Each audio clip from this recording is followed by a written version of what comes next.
Okay. Okay. So it's 10:15. Let's get started. So thanks for everyone who's here. Can you confirm that you're hearing me well in the chat?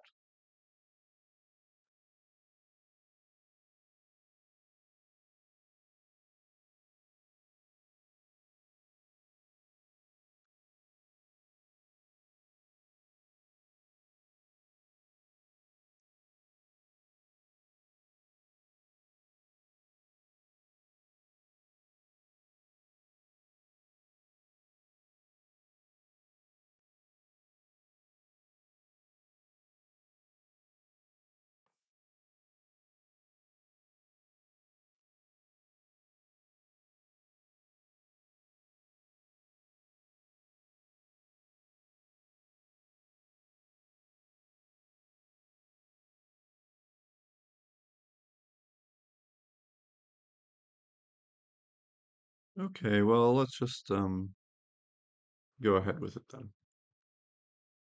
Um so today we are going to talk about Proclus and his life and also his natal chart. Here is and so here we'll get into this, but this is the corrected chart by Jones as cast on um, by Chris Brennan from the Astrology podcast. So today, first, I'm going to be talking about Proclus's chart as a source for studying his life. I'm going to talk about some background things about the kind of history we're doing. And then I'm going to go into taking Proclus's chart and also his philosophy as the background. I'm going to talk a bit about what is a birth chart in the context of Neoplatonic philosophy, kind of, and Hellenistic astrology, and how to interpret it. Some very basic things.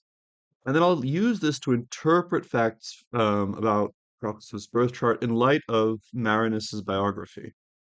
And so in number four, we'll see some general facts, and then in five, there are like six or seven timed events that we get in Proclus's biography where Marinus tells us the year of his life that it happened. And so I'll take a look at those, especially using annual perfections. I'll explain what that is soon enough. Um, okay, so let's keep going. Um, so first off, Proclus and astrology for another introduction to the subject. There's the great episode by Jose Manuel Redondo and Chris Brennan on the astrology podcast on the issue. I myself got into this subject because of my doctoral research, which came out as Time's Causal Power by Brill, Proclus and the Natural Theology of Time. So Proclus had made the claim that time is a god and is a cause. So he has an idea that things happen because it is time for them to happen.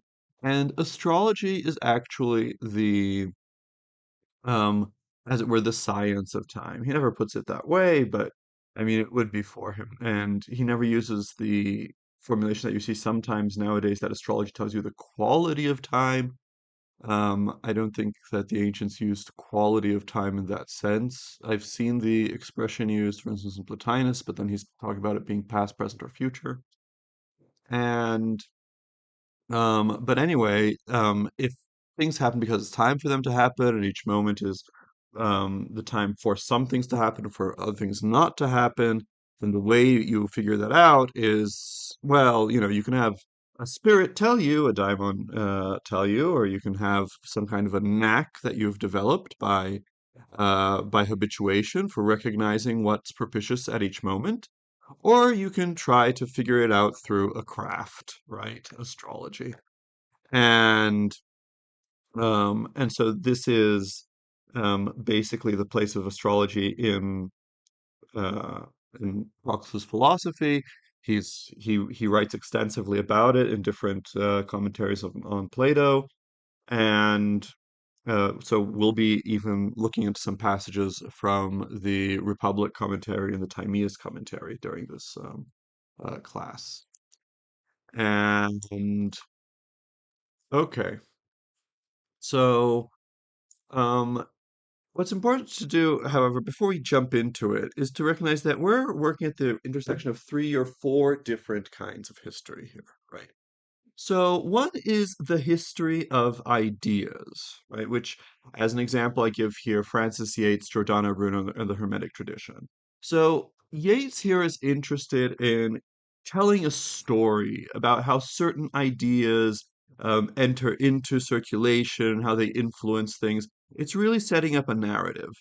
However, if you read Yates's very interesting book, you'll hardly find any analysis of an argument for the claims that Giordano Bruno and his colleagues make, right? It's just a um she sees, oh, someone is talking about this, and then this echoes this other thesis of this other person, and she's drawing lines and connections, but there isn't really here any argument analysis, right?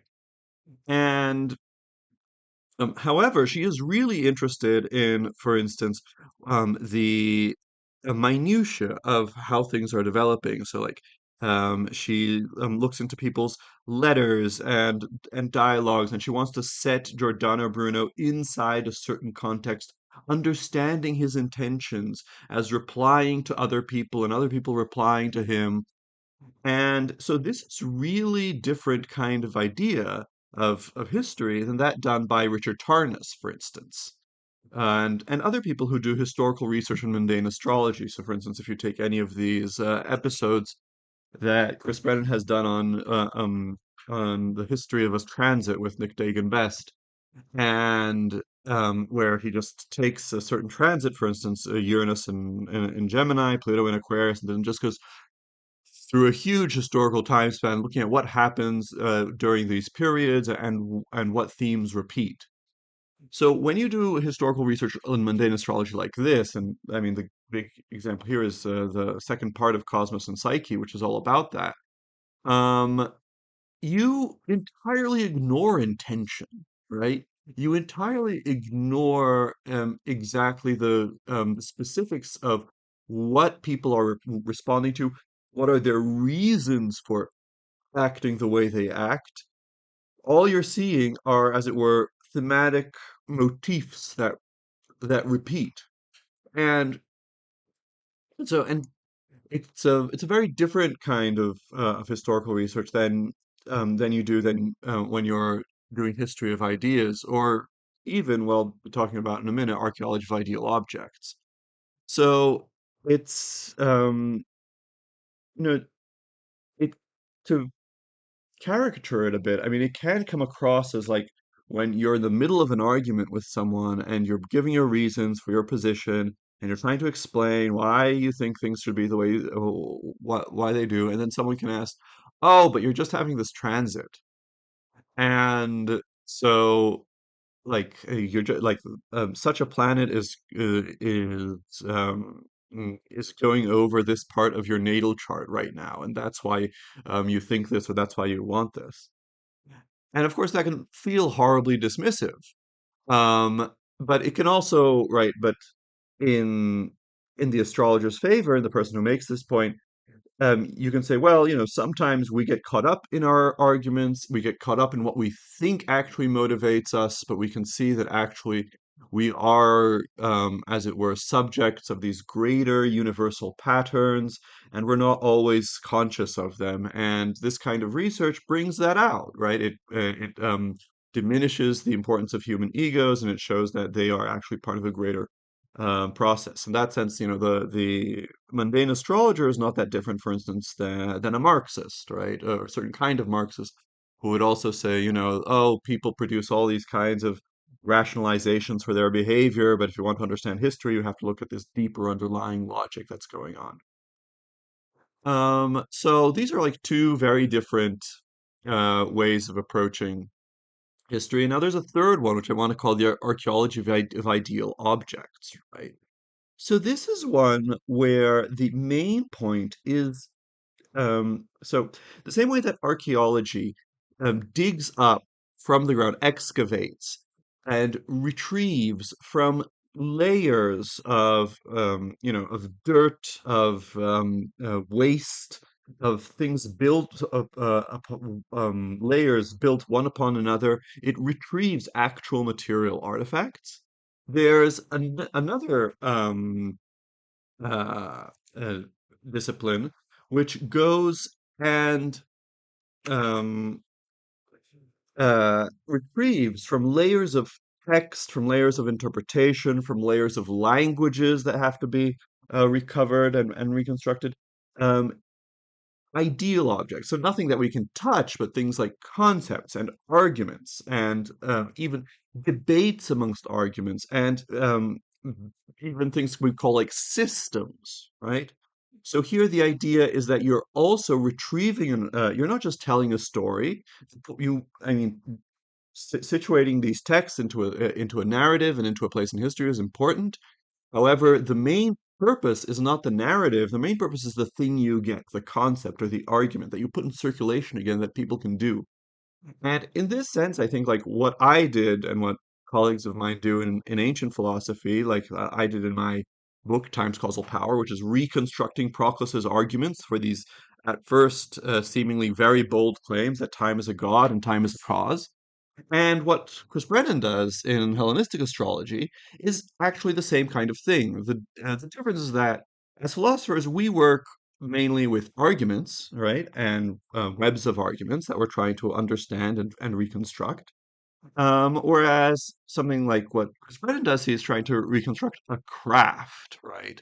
And which is astrology. And of course, a craft has a different structure a than a system, than a theory. It doesn't have the deductive form that a theory should ideally have, and it also, although it does have a deductive component, it does use some a priori schemes. It uses a number of things like rules of thumb that have to then be interpreted with a certain leeway and things like that. So, what Spare does in Hellenistic astrology is similar to what some researchers do when they research ancient medicine, for instance. And so I have colleagues who um, try to redo Galen's observations with animals today. So I know of a colleague who has a cooperation between a classics department and a veterinarian department to try to see what Galen saw exactly. And so it's kind of the same thing. You're trying to reconstruct an ancient craft, right? But a craft or a theory, these are both ideal objects, right? That you're making available once more. But I think that ancient astrology can actually be put to better use nowadays than ancient medicine. But anyway, so these are three kinds of history that we're working at the intersection of today. Um, and particularly, we're doing that with regard to the life of Proclus, right? So we have three, maybe four sources for Proclus' life. The first is Marinus's hagiographical philosophical Proclus or on happiness. So there are two issues with this. Well, first, it's our main source, and it gives us a picture of Proclus's life from its beginning to its end, from 412 of the Common Era to 485, and so that's useful. It gives us the parameters of his life. However, first of all, there's a clear hagiographical bent that tries to present Proclus as possessing every kind of virtue. And there are, the whole picture is um, painted against a golden background, as a German scholar once put it. So it's as it were, it's like an icon of Proclus. Um, and the other thing is that it's a philosophical text. Marinus is telling Proclus's life this way because he wants to make a point. He wants to teach us about what happiness is. And so he wants to give us an example of a person who's fully happy. So the whole text is actually structured according to the Neoplatonic theory of virtue. And that's actually how I got to teaching this class, because I've been teaching a course on the Neoplatonic theory of virtue, and we started with this text of Marinus's. And I thought, hey, it would be a great idea to include Proclus's natal chart in this in astrology, since we've already also touched on astrology in previous classes. And so that's how we're here. Now, another source is Damascus's philosophical history, which unfortunately is preserved only in fragments. And so all we have here are a few anecdotes. I basically didn't use the Damascus in this presentation, although I had him in the back of his mind, in the back of my mind when I discussed some things. And but someone else might actually be able to find perhaps a couple more dateable events for using Damascus. So that would be interesting. So Damascus is something that could be. A third possible source is the natal chart, right? And that's what I want to explore here today. And what's interesting is like the natal chart is like Marinus, in uh, it gives whole narrative picture from beginning to end.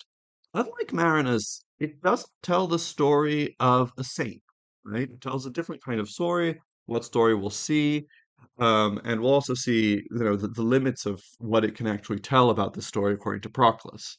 But so it's interesting to find, this is, and given that, Marinus gives us this natal chart, and it was circulated at a time when, this was, astrology was accepted. So giving a natal chart is, as it were, giving a different narrative at the end of his book. And it's interesting that it can actually confirm, or actually it stays in tension with some of the things that he says during the rest of the part. So this is an interesting fact that it's actually a third source if we dig into Hellenistic astrology. And of course, I'm doing a more synchronic view where I'm trying to reconstruct, as far as I can tell, what would be the best interpretation here of of like a unified practice. But of course, someone might actually want to try to reconstruct exactly what was available to Proclus and in Athens at that period of time, what would pass for astrology there and then they could really use this natal chart as a fourth source, as a third source about his life. And fourth, I just mentioned this, there is, archaeological discoveries, right? So there's the house of Proclus that was uncovered. There's some debate about whether it's properly attributed to Proclus, but most recently, Christian Wilberg has come out in favor of it, even explaining some of the finds there in light of Proclus's biography. So these are the sources, and what we're be talking about here today is the natal chart. Now there are some problems with it, right? Sometimes they'll be calling it a birth chart, sometimes natal chart means the same thing. And so here I'm following the reconstruction by Alexander Jones in the horoscope of Proclus. So the natal chart comes at the end of Marinus's text, and there's a problem that the planetary positions he gives are impossible. So he puts the Sun in Aries and Mercury in Aquarius, which is far too distant from each other, and he puts the Sun too distant from the new moon that happened before the birth. So, and there's also the problem that the the chart as it's presented in Marinus is cast not for Constantinople, where Proclus was actually born, but for Xanthus, which is the hometown of his parents to which they moved shortly after his birth. And so what I'm doing here is a reconstruction, what I'm using here is a reconstruction by Jones, that sets it that two things. It corrects the exact date and the planetary positions, and here it's also cast for Constantinople and not Xanthus. Now, I want to raise just an issue that this might not actually be, as it were, correct, in the sense that it might have been actually on purpose and not just some kind of oversight that the chart is cast for Xanthus, for Lycia. Because Marinus writes, by a certain divine allotment, this Xanthus or Lycius became his home country. Now, this by a certain divine allotment might just mean, he was divinely lucky for this to happen to him. right? And it could be also that um uh because he goes on to talk about how Xanthus is under the patronage of Apollo, and there's no better place for a philosopher to grow up than a place that's under Apollo's patronage. And so that could all mean, but it could also mean that maybe there was some kind of really that his hometowns really changed by some certain he was attributed to this place, because the word used here, tina kleron, is really about I mean it's same word used when Proclus is discussing in the Timaeus commentary how do certain parts of the world become attributed to certain gods or goddesses. We'll actually get to this about Athena later. And so I think there might be, maybe there's some kind of practice of actually thinking that people really do, you know, change when they move. Proclus also has a passage when he's discussing this subject about the lots, about how people change when they move to a new place because it's under the patronage of different gods. So there might be actually something here if we're trying to like think about it, how the Neoplatonists would think about this chart. And maybe there was some, theoretical justification for not casting it for his actual birthplace and for um, casting it for his homeland. But anyway, that being said, since I don't have this theoretical justification worked out and what it could possibly be, for relocating the chart, and we don't otherwise have evidence of people relocating charts in antiquity, I'm just going to stick with Constantinople. Um, with that done, let's start talking about what is a birth chart, right? So a birth chart is a schematic representation of where the planets are in the world at the time of your birth. And here I have on the one hand Proclus's birth chart. On the other hand, I have here using the program Stellarium a representation of what the sky would have looked like at that moment from that position if we ignore the fact that the sun is in the sky and therefore actually you could only see the sun, right? So taking out the atmospheric pollution. And here, what we have is, and what I wanted to bring out with this is that you see this red line that goes through the image. That is the ecliptic. That's the sun's path, and you see that the sun is just on it. And you can see a couple of other uh, planets here. We have Mercury and Uranus, Venus. Um, but it's just a few stars compared to all the many stars there are in the sky. And I just wanted to emphasize how when we're just looking at where the planets are, even if we take into account the handful of fixed stars that uh, ancient astrologers also took into account, it's still just a really small amount of stars that you're looking at, and it's just a schematic representation of what's there in the sky. And we focus, however, on the ecliptic and on just these planets, just these few stars, because this is the part that most changes, right? The planets are called planets because they are the wandering stars. So they're the stars that their position in the sky keeps changing. And as the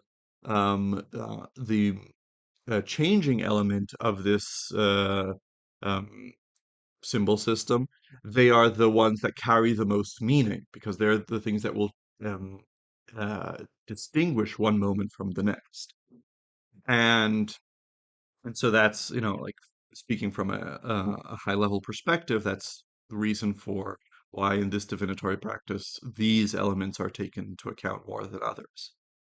Um, and so, what is so this diagram supposed to be? The idea is that it's a total symbol of a person's life, right? So it doesn't just tell us. So we're accustomed nowadays in astrology to um, astrology just telling us about, say, your personality and whether they're a good match for someone else. These kinds of things. That's like what most people associate with astrology when they're talking about today. However, for Hellenistic astrologers, if you look at their texts, it's not just about, like, there is some character and personality interpretation. for a chart, but there's a lot more. It talks about the people in their life. You can talk about enemies and spouses and parents and children, and also things in their life, whether they're successful, their homeland, and their house and things. So it's about the native as well as the people and things in their life. It's about their whole lifespan. So prediction is a central element uh, um, of this practice. But it also talks about things that happened in the past, things that even happened before a person's birth. For instance, if they're a bastard child, for instance. And that's an important part because it includes things that a person might not even be aware of or might not even be capable of being aware of through any other means, right? And therefore it also has this function of constructing as it were, a life narrative for a person. And also what's important is that some configurations, some things will indicate specific events. It's not just always permanent personality features.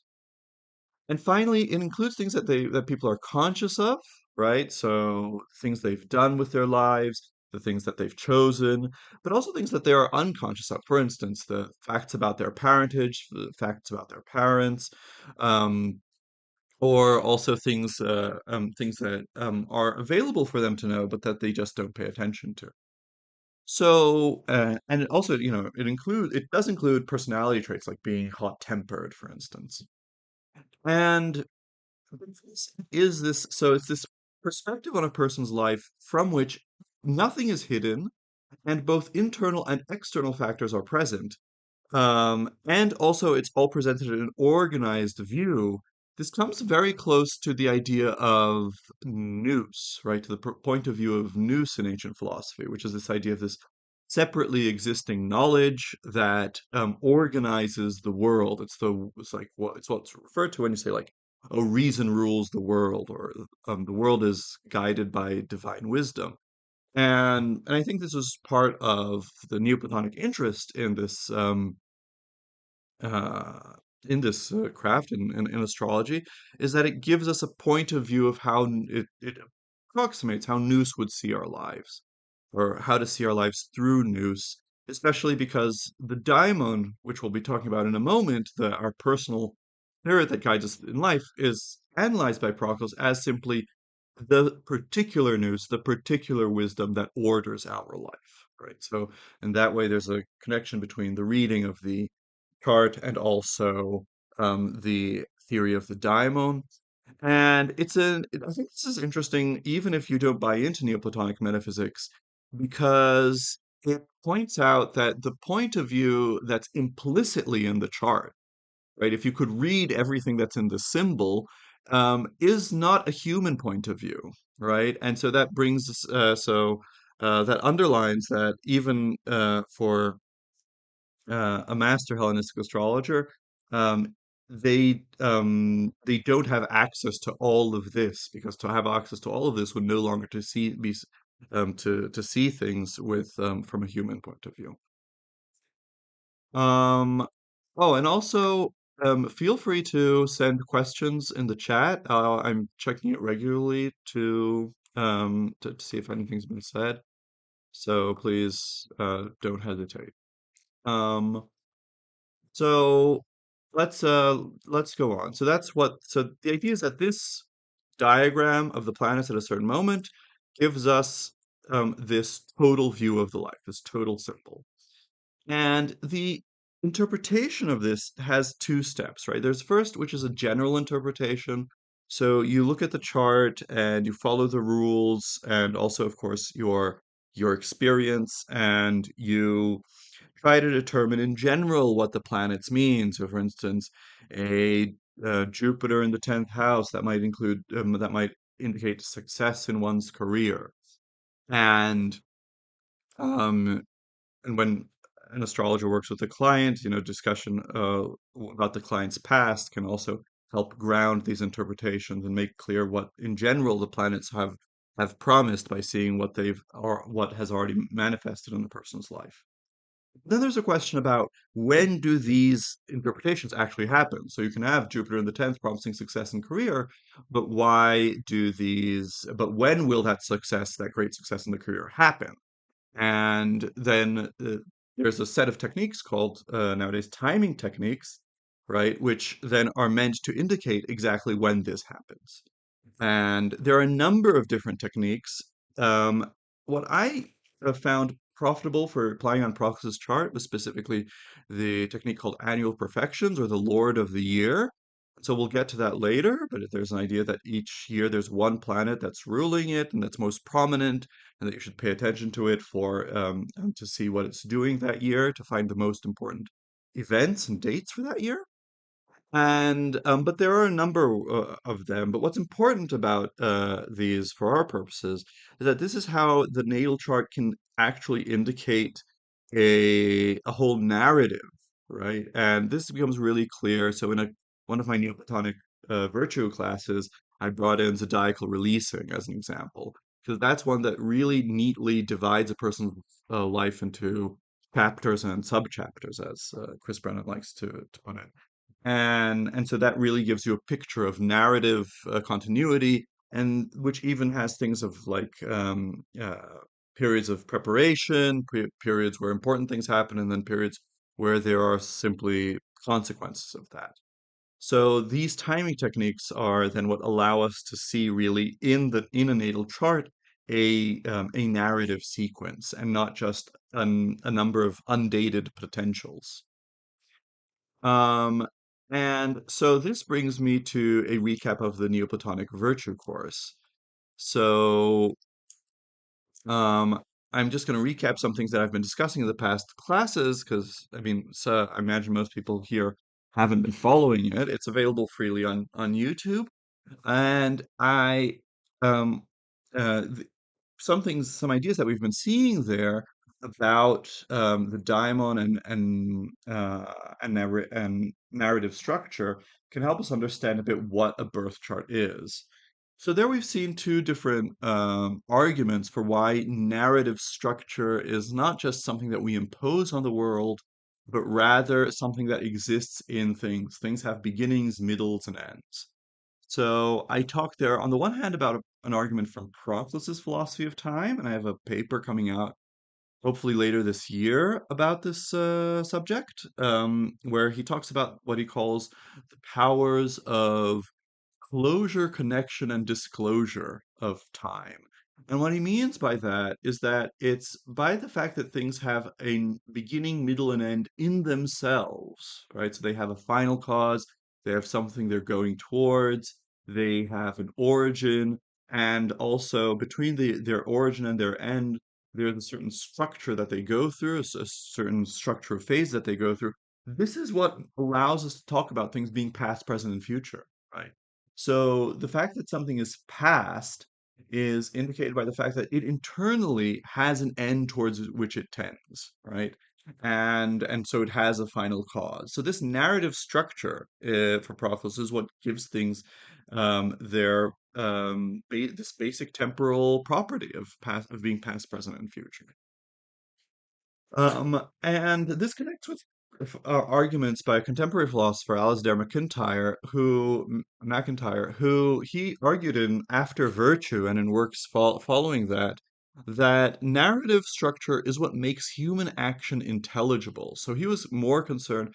Proclus's argument is more high level; it's about everything, whereas MacIntyre is more interested in ethics and in how can we intelligibly talk about human action and pray and speak of praise or blame.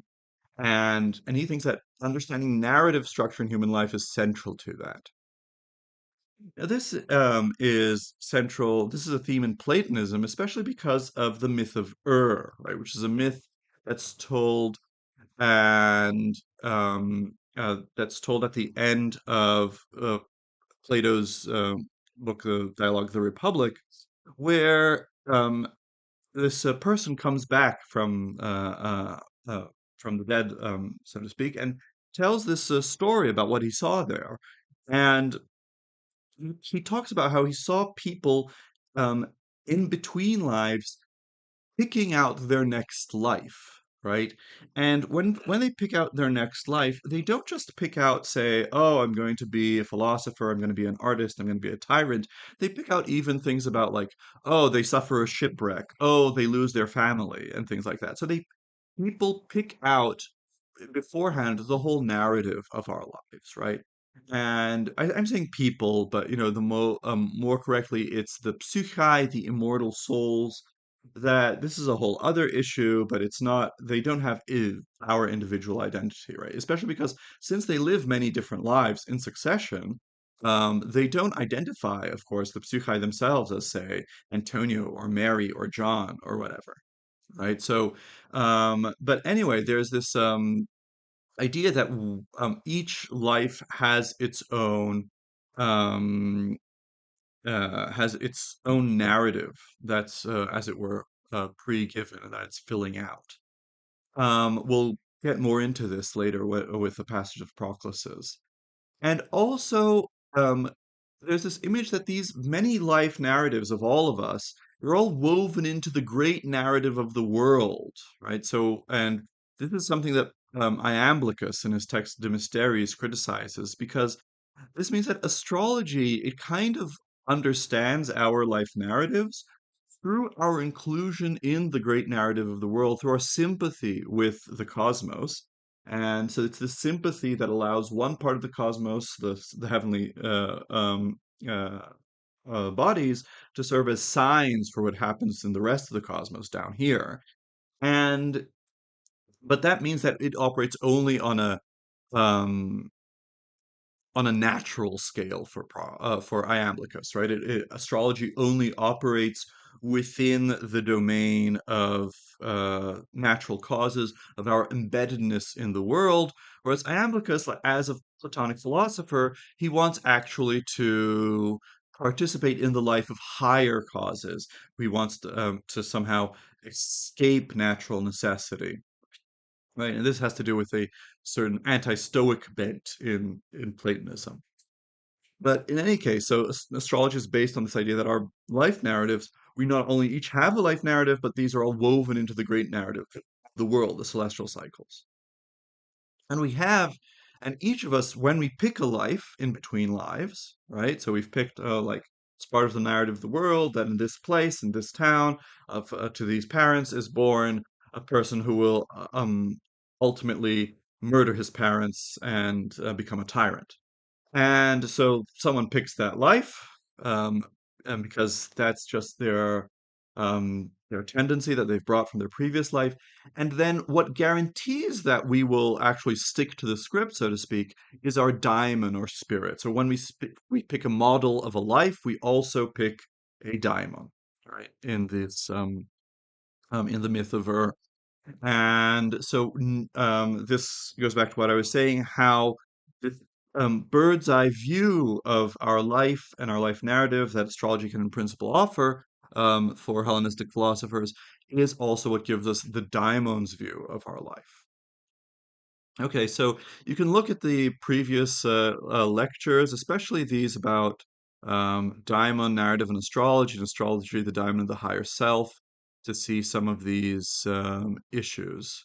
You get the criticism of astrology is only picking out our participation in the world, also a bit in these ones about beyond sympathy. But anyway. So that's just a recap. For people who are interested in these arguments about the importance of narrative structure can go to the previous classes. And now I want to flesh this out with three more points from Proclus. So first is that Proclus quite clearly tells us that the choice of life is the choice of a birth chart, among other things, but it certainly is the choice of a birth chart for Proclus. And furthermore, it's not just the choice of a diamond, but also of a tuque, of a fortune, right? So this is a new development that it seems in Proclus, his reading of the myth of because people just see talking about the diamond and the model of life. And I think this is influenced by the astrological doctrine that there's a um, dependent on your ascendant and position of the sun and the moon, there's also these two important points in your chart called the lot of fortune and the lot of spirit or the lot of daimon. And this seems to be reflected in Proclus' idea that each person not only has their personal daimon, they also have their personal fortune.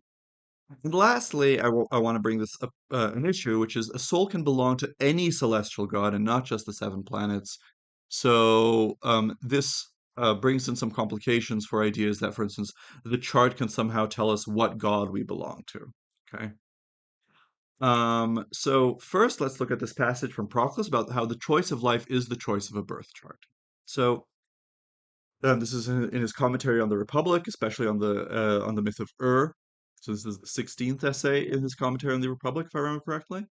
And he says, Plato clarifies this by explaining, let him who first received his lot choose his lifestyle, his bios, first. Because the first, second, and third lot, which the totality extends through the revolutions, right, which the world extends to the souls through the motions of the heavenly planets, are defined by the rising degrees, the moidai. Indeed, how did any soul, the 20th after the first and before other souls, receive its lot, unless the lot of one soul simply included a rising of just so many degrees or minutes of the revolution?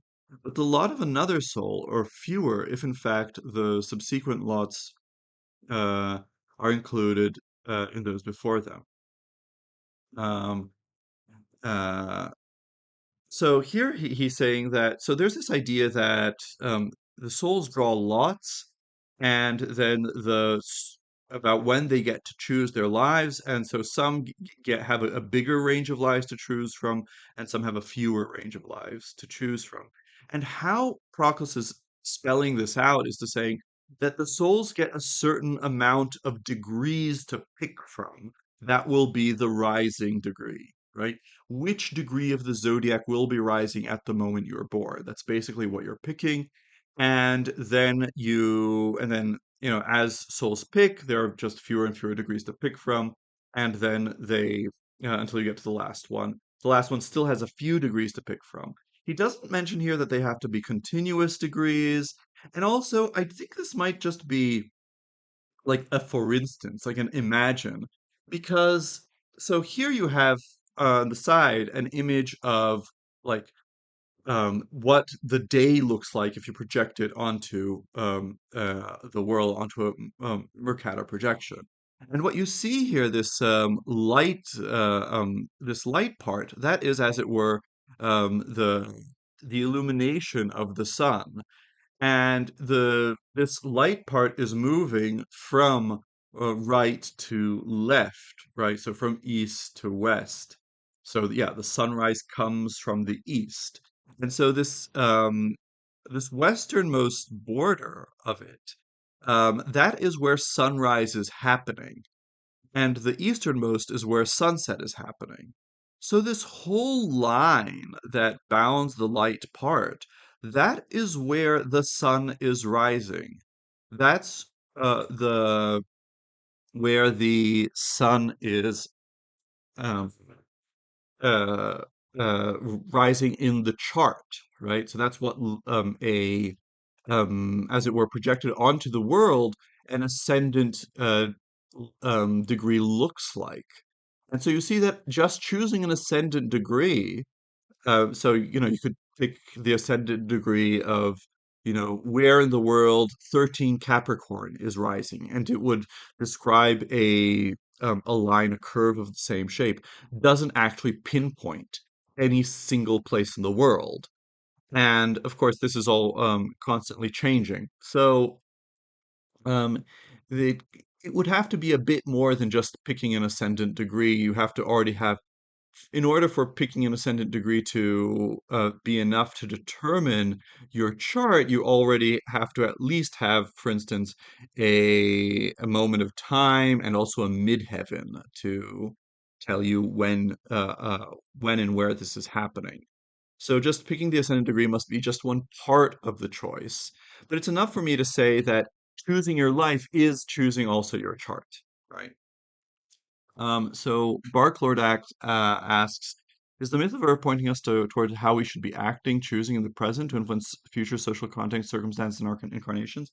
So depending on your interpretation, yes. So for in the interpretation of Plotinus and also other later Platonists, the idea is that um, when you arrive to pick your life, you just follow the dispositions and habits of virtue that you developed and created during this life. So when you are choosing now to do something, you're also choosing, I want this kind of life. And so what you're doing now is already picking your next life. And in that sense, one moral of the myth of Ur is that the when you think that you're just, for instance, now choosing, will I help this person or will I, benefit myself, you might think that you're just actually deciding that specific um, issue, but rather, Plotinus says, no, no, no, you're also choosing what kind of person you want to be, and you will become that person, right? You will become that person in your next life. So there is this idea that the myth of Ur points us towards how we should be acting, choosing in the present to influence futures, our future context. Um, so this is one thing about how the choice of life is the choice of a birth chart. And the choice of life further involves a daimon and a fortune. So here in the translation of Carlos Steele, who has a great paper on this in a recent volume on Platon und die Zeit that came out by Mohr Siebeck. So he writes, Fortune stand, Proclus writes, Fortune stands for the accomplishment of what has been allotted to us from the universe following upon our choices. Therefore, what we obtain from fortune can be sometimes better, sometimes worse, since the allotments themselves coming from the cosmic order are better or worse. And because the choice coming from us consists in agreement between the choice to lead such or such a type of life and the universe, and the agreement of the universe with us consists in an allotment of such and such events to those living such and such a life, there had to be two arbiters of these agreements. On the one hand, our daimon, who guarantees our agreement with the universe, and on the other hand, fortune, who guarantees the agreement of the universe with us. So Stale has really interestingly pointed out that this agreement, homologia, is literally a, as it were, a legal contract that we make with the universe, right? The also the vocabulary of arbiters has to do with this. So our daimon is the one, as it were, like we choose a certain life. This life involves stuff that we do, and it involves stuff that happens to us. Our daimon is the one that guarantees that we're gonna do the things that we do, and the our fortune is what guarantees that the universe is going to have the things happen to us that we need to. So the so we both receive a fortune and a daimon at birth, and there are pairings of fortune and daimon in the past, and not necessarily connected with astrology.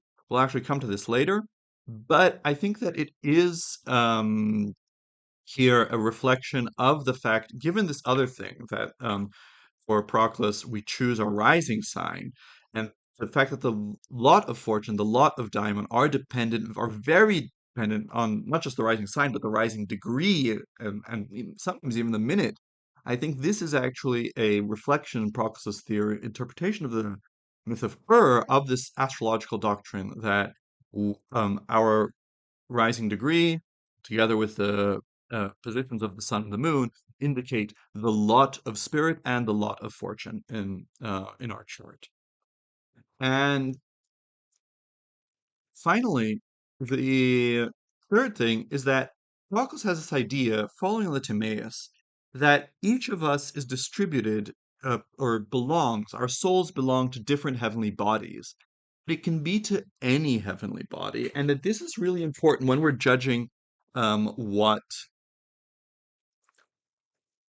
what we're like our choice of life and whether we've chosen the right life. So let me just have a drink of water and then I'll continue talking.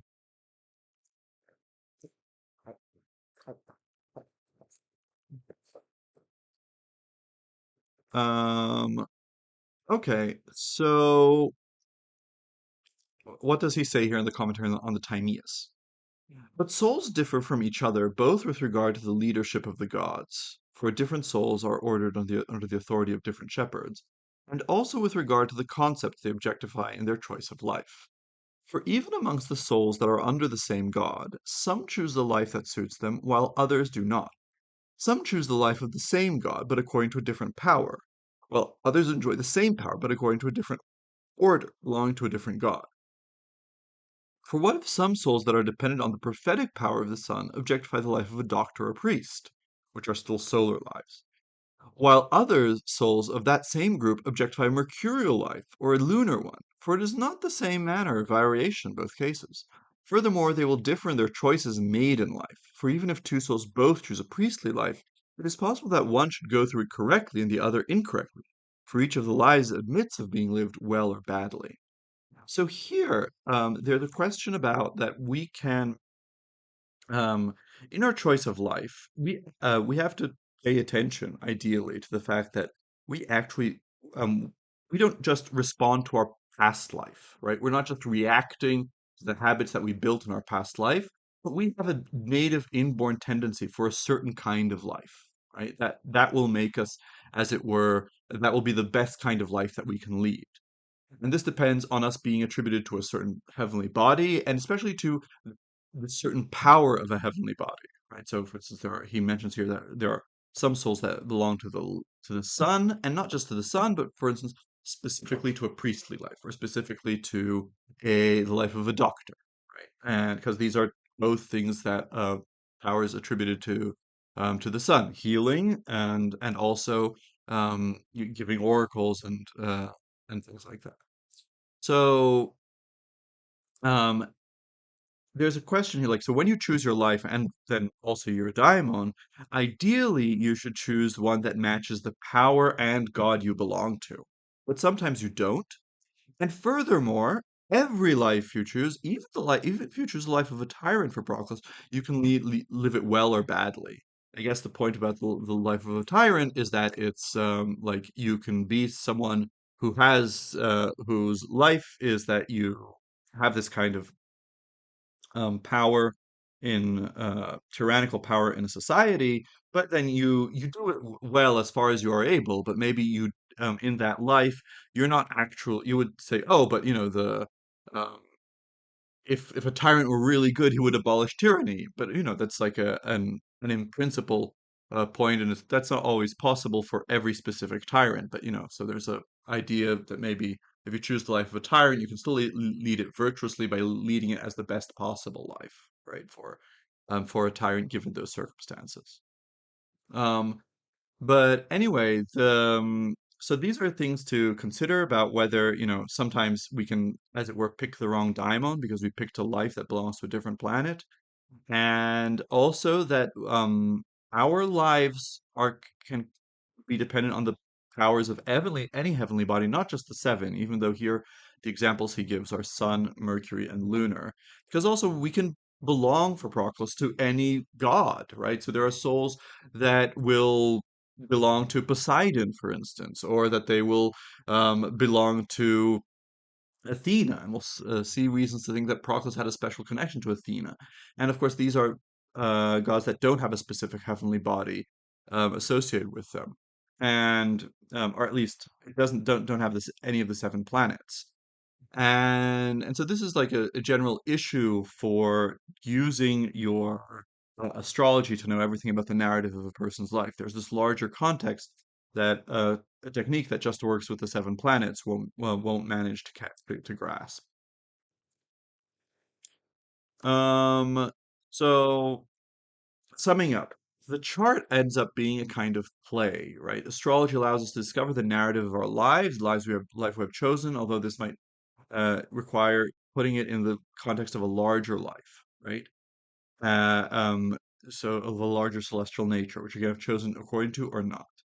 And the chart, it indicates ourselves, and we're like the main character of this play, this narrative, and also our daimon, which are the internal forces, the things that make us follow our script, so to speak, our internal necessity, and also fortune, the external necessity, right? So these are three things that are in this chart, although other things are also in the chart. For instance, um, antagonists and supporting characters. And we'll get to them soon enough. Okay, let me pause and see how far. Okay, we're just under an hour. I think we're doing fine as far as the PowerPoint is concerned. We are now, let's see. Yeah. Okay. So now we're going to move into a different subject, which is interpreting the chart. So we've established that the chart is this um, kind of presents this kind of narrative of a person's life. It's a total symbol of the life they chose. And how do we build this up, right? So the idea is that I think, from my reconstruction, the idea is that how the world appears when and where you appear is a total symbol of your life, right? So um, when you appear, so when you're born, then you look at how the world appears, right? And when I say how the world appears, I mean how it looks. And so it doesn't reference necessarily a geocentric view of the world, because that's already, as it were, an explanation of the appearance of the world. Rather, for ancient astrology and Hellenistic astrology, facts about whether a sun or a star is above or below the horizon, whether it's day or night, whether the moon is full or new, whether it's spring, summer, fall, or winter, these are like central facts for interpretation. And so the base of interpretation is not this, for instance, geocentric or heliocentric or whatever other cosmology that would say, oh, it's always day somewhere, or it's always night and somewhere else, and things like this, but rather it really matters how things look from a given perspective. And this traces back astrology back to its origins in, Babylon and Egypt, where there are already, or Mesopotamia and Egypt, and where there are already um, interpretations of the appearance or disappearance of the stars, before there are the Greek geocentric models that we're accustomed to. And so where there's really, a distinction between the sky and the underworld, and in some sense, the stars, when they set, they're no longer up above us, but they go below us in some way. And when we talk about the world as it appears, we talk about the stars, right? Because they are the immortal agents. They are the constant elements of this changing tableau, right? They're the immortal agents that shine with their own light. So asking how does the world appear is asking how do the stars appear at a given moment. Are they above the horizon or below the horizon? Are they far away from the sun enough to be noticed in the sky, or are they too close to the sun? Right. This kind of thing. And and so and although the ancients and ancient philosophers usually literalize their view of the world, and so certainly Proclus thought that, the world is spherical and that this Earth sits at its center. Um, I think the most profitable way for recovering the arguments and what is true about ancient cosmology is to see it as about how the world appears to us. And one thing that allows us to, and that I think legitimizes this, as it were, phenomenological interpretation of ancient natural philosophy, is, for instance, Proclus's view about what the world is. So in his commentary on the Timaeus, and I go into this in the introduction to my book, Time's Causal Power, Proclus says that the world is necessarily unique. So when he's talking about the world, he's not talking about, oh, this huge object that contains all the objects that we can perceive. Rather, he's talking about a structure of perception, or a structure of perceptible things, about how perceptible things need to organize themselves in a totality.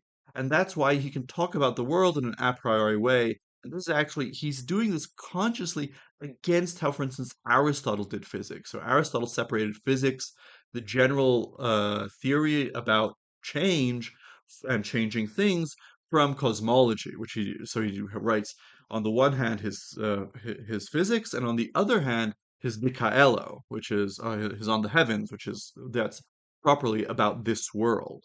And so for Aristotle, in principle, there could be many worlds. He gives an argument for why there can only be one, but there's an in principle possibility of that there could be many worlds. Whereas for Proclus, no, there's necessarily just a single world from the very concept of what it is to be a world. And that shows that when Proclus does cosmology, he's doing something more universal and more general than discussing empirical facts. And this gives us a warrant for undertaking a reinterpretation of his claims about the heavens and about perception about the world, not just in terms of, as it were, falsified empirical claims, but as analysis of how things appear to us. And indeed, and this goes well given the importance of uh, the manifest world and whether things are visible or invisible in ancient astrology. And this is the basis then for building from that diagram of where the planets are when and where you are born in the world, as complete symbol of your life. Okay. Um, and so this is what we'll be talking about, like how do we go from this diagram to a symbol of your life? And so, given that the importance is like what is visible or not, the great distinction is between day and night. And so, there's a great distinction in Hellenistic astrology between day and night charts. Different interpretations will be given for a same placement in a chart, for the same like position of a planet in a sign. If the chart is during the day, or it is during the night. During the day, the source of light is the sun. During the night, the source of light is the moon. The sun is much more connected with change and with making things grow and heating them and thus changing them. And during the day, it is easy to know things because there is light out, and so the question is what to do, action. Uh, the day is connected with the good and action and change, whereas the night is connected with rest and contemplation. And think about how the moon, it is a source of light, but it's also a source for counting, right? Already in Plato's Timaeus, and like the difference between day and night is gives us the principles of counting, but then the moon and the changing face of the moon allows us to count the days of the month, or the nights of the month, more like it. And so there's the night has more to do with counting and rest and contemplation, and being, as opposed to the good and action and change that are associated with the day. So here we have two. This is like the big distinction, and between day and night charts. So it's, as it were, a starting point for a distinction. And Proclus has a day chart, right? We can see this clearly because Aries is rising, and the sun is in Aquarius. It's above the horizon. The rising is what's rising in the east. This descendant is what's setting in the west. Everything above this line between the ascendant and the descendant is above the horizon. Everything below it is beneath the horizon. So we have Aries rising, Libra setting, Capricorn is culminating, right? So it's at the highest point it's the highest point in the sky that a part of the ecliptic occupies, right? So here the midheaven is where the meridian cuts through the ecliptic, and Cancer is deep under the Earth. We'll get to the importance of these four angles in a moment, but just describing what things look like. So the sun is in Aquarius, and it obscures Venus, which is moving retrograde, right? So Venus appears to be going counter its natural motion, not following the path of the sun, but going in the inverse direction during this time of year. And it's also um, um, well, it's technically in some sense obscuring Mercury for Hellenistic astrologer, although the Mercury's last day of visibility was hadn't happened yet. Um, there's a distinction here, but that technically anything within 15 degrees of the sun, so here we see the sun at 19 degrees of Aquarius and Mercury at 5 degrees of Aquarius, so anything within 15 degrees of the sun is considered under its beams and so obscured. But for some planets, actually, because they're closer to us, they're only really obscured when they're closer than 15 degrees to the sun. But anyway, and close to and because of this also, close to when Proclus was born, so this is a chart cast for February 7th.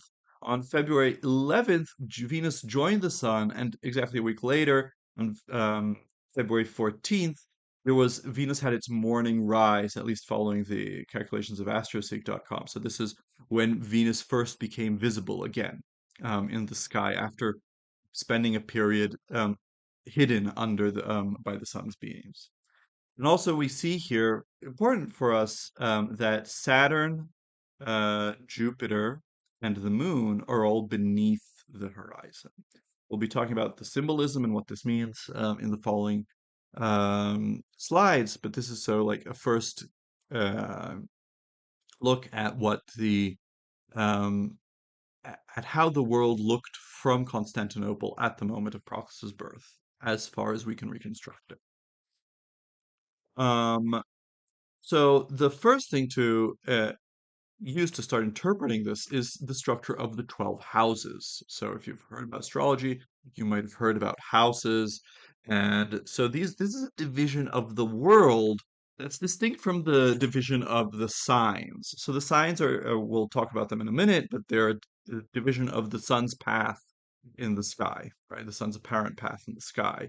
Whereas the houses are a division of the world according to the daily motion of the heavens, right? So this daily motion takes place around four pivots, right? Stars rise in the east, they culminate up above in the sky, they set in the west, and when they are underground, they are hidden. And the motion of the planets and the sky around each of these pivots can be divided into three stages, right? So we can think about them approaching the pivot, them at the pivot and thus changing their direction, and then they're leaving their pivot. They're departing the pivot. And this way we get a division of the world, including the sky and what's beneath the ground, into 12 sections. And this dynamic division of the world into 12 sections, is also what this is one of the bases for attributing the meaning for the houses. So, for instance, the eastern pivot, the first house, right? That is the sign that is rising in the east. Since that is rising, since that is what is being born, right? So, like in Portuguese, we say that the sun is born each day. Sol nasce. And um, so that symbolizes who is being born at that moment. So the rising sign symbolizes the person being born. And the setting sign in some ancient, and at least one ancient astrological text, is associated then with a person's death, but usually it then gets associated with the other, right? So with the spouse of that person, for instance, or in some texts, later texts, the enemy of that person, right? But the person that they have a one-to-one relationship with. The enemy might just come up in the medieval tradition. I'm not sure right now. But anyway, seventh has this connection with the spouse. The and so that's the seventh. That's the west. That's where it's heading. The 10th, right, which is the highest point where stars and planets culminate. That is then when they're most visible. It's where the sun is during midday. So that has to do with fame and public action and career, right? And the fourth house, then, which is when they are most hidden, they've spent the most their amount of time beneath the earth, and um, they're furthest away from the top of the heaven. This then has to do with hidden things, or with roots, with family, with house, and so on. So this dynamic division of the world, dynamic because it has to do with the motion of the planets around the world, is gives us some of the meanings for these houses. And so here I have the names that I typically use in a reading for these houses.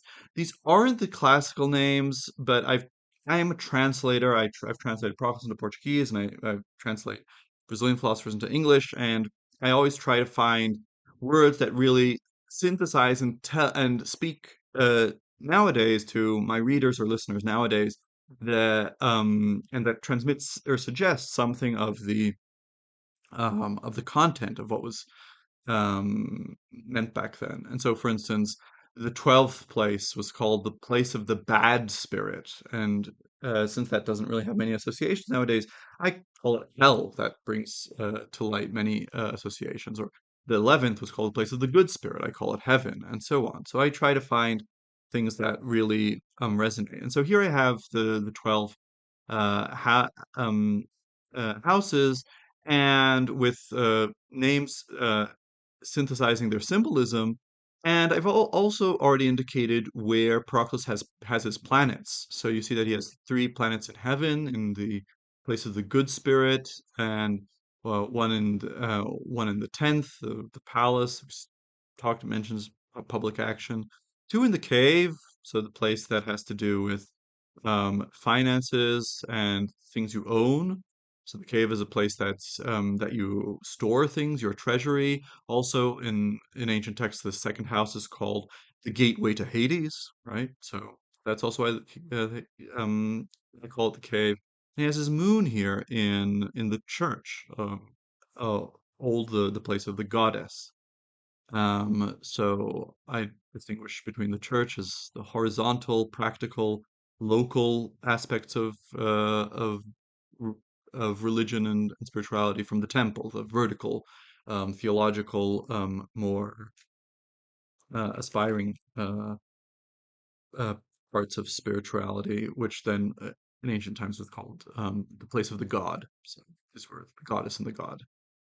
And so the presence of these planets already indicates the importance of certain themes.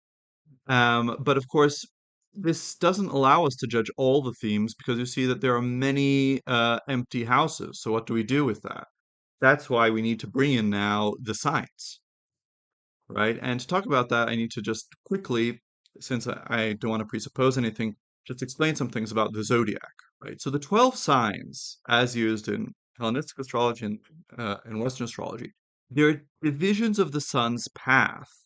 And so they have to do with the passage of the seasons, and especially, for instance, in the northern or in there's a debate about to what degree they're dependent on the seasons of the northern hemisphere. They seem to work fine also in the southern hemisphere. The interpretations, anyway, it's a different thing. So, for instance, Aries is where the sun is at the spring equinox in the north, right? March 20th. The sun enters Aries. And then so the beginning of spring it's in Aries, then the middle part of spring it's in Taurus, and the end of spring it's in Gemini, right? Then we have the summer solstice, it enters Cancer, and so on. When Hellenistic astrology was formulated, these areas of the heavens corresponded to the sun being next to and thus obscuring certain constellations, right? But the constellations, they slowly move in the sky due to something called the precession of the equinoxes, a phenomenon that actually Proclus denied. He thought that it was just human error and other things could be attributed to that, and didn't agree with his dating of Homer. But anyway, it does happen, and whatever Proclus's a priori reasons for that, and um, it's a question of interpretation what to do with that with those arguments of Proclus today. But in any case, every 72 years, the constellations move about, say, 1 degree in the sky. And since the circa 2000 years that astrology has been practiced following its its development in Alexandria, um, uh, the constellations are now in very different places. So now when the sun enters Aries, it's actually quite close to the constellation Pisces and not to the constellation Aries. And that's why we have three zodiacs today. We have the solar constellational zodiac, and then we have the sidereal zodiac, and finally the tropical zodiac, which is the one that we use. Okay? So just to make it clear that signs are not constellations and why there are these different ways of dividing the heavens. So the in order to in order to fill out these houses, we attribute each house to one of the 12 signs. And the fact that there is a correspondence between one house, one sign might also be one of the motivations, or maybe the main motivation, for finding a way to divide um, the world into specifically 12 parts and not into, say, 4 parts, right? Just east, west, up, down, right? Um, and and so here, the basic idea, so following the idea that the chart is a play, we can think of each of the planets as one of the actors in this play. And the actors then belong to certain companies, right? So, theater companies, these wandering theater troupes that are rising in the east and setting in the west every day. And so um, there's this idea that each planet rules a couple of signs. So we can think of this that each actor, he has, of course, certain kinds of play that he most likes to do. So for instance, you can have an actor that specializes in action movies. That would be Mars. And then there's the company that specializes in action movies, right? And that would be Aries, right? And and so through this, there's an attribution of each of the signs to one of the planets. The sun rules Leo, the moon rules Cancer, and each of the other planets gets 2 signs, right? And so actors of planets work better and worse with different companies and signs. So, as I said, for instance, Mars works very well with in Aries because it's the action actor working with the action company.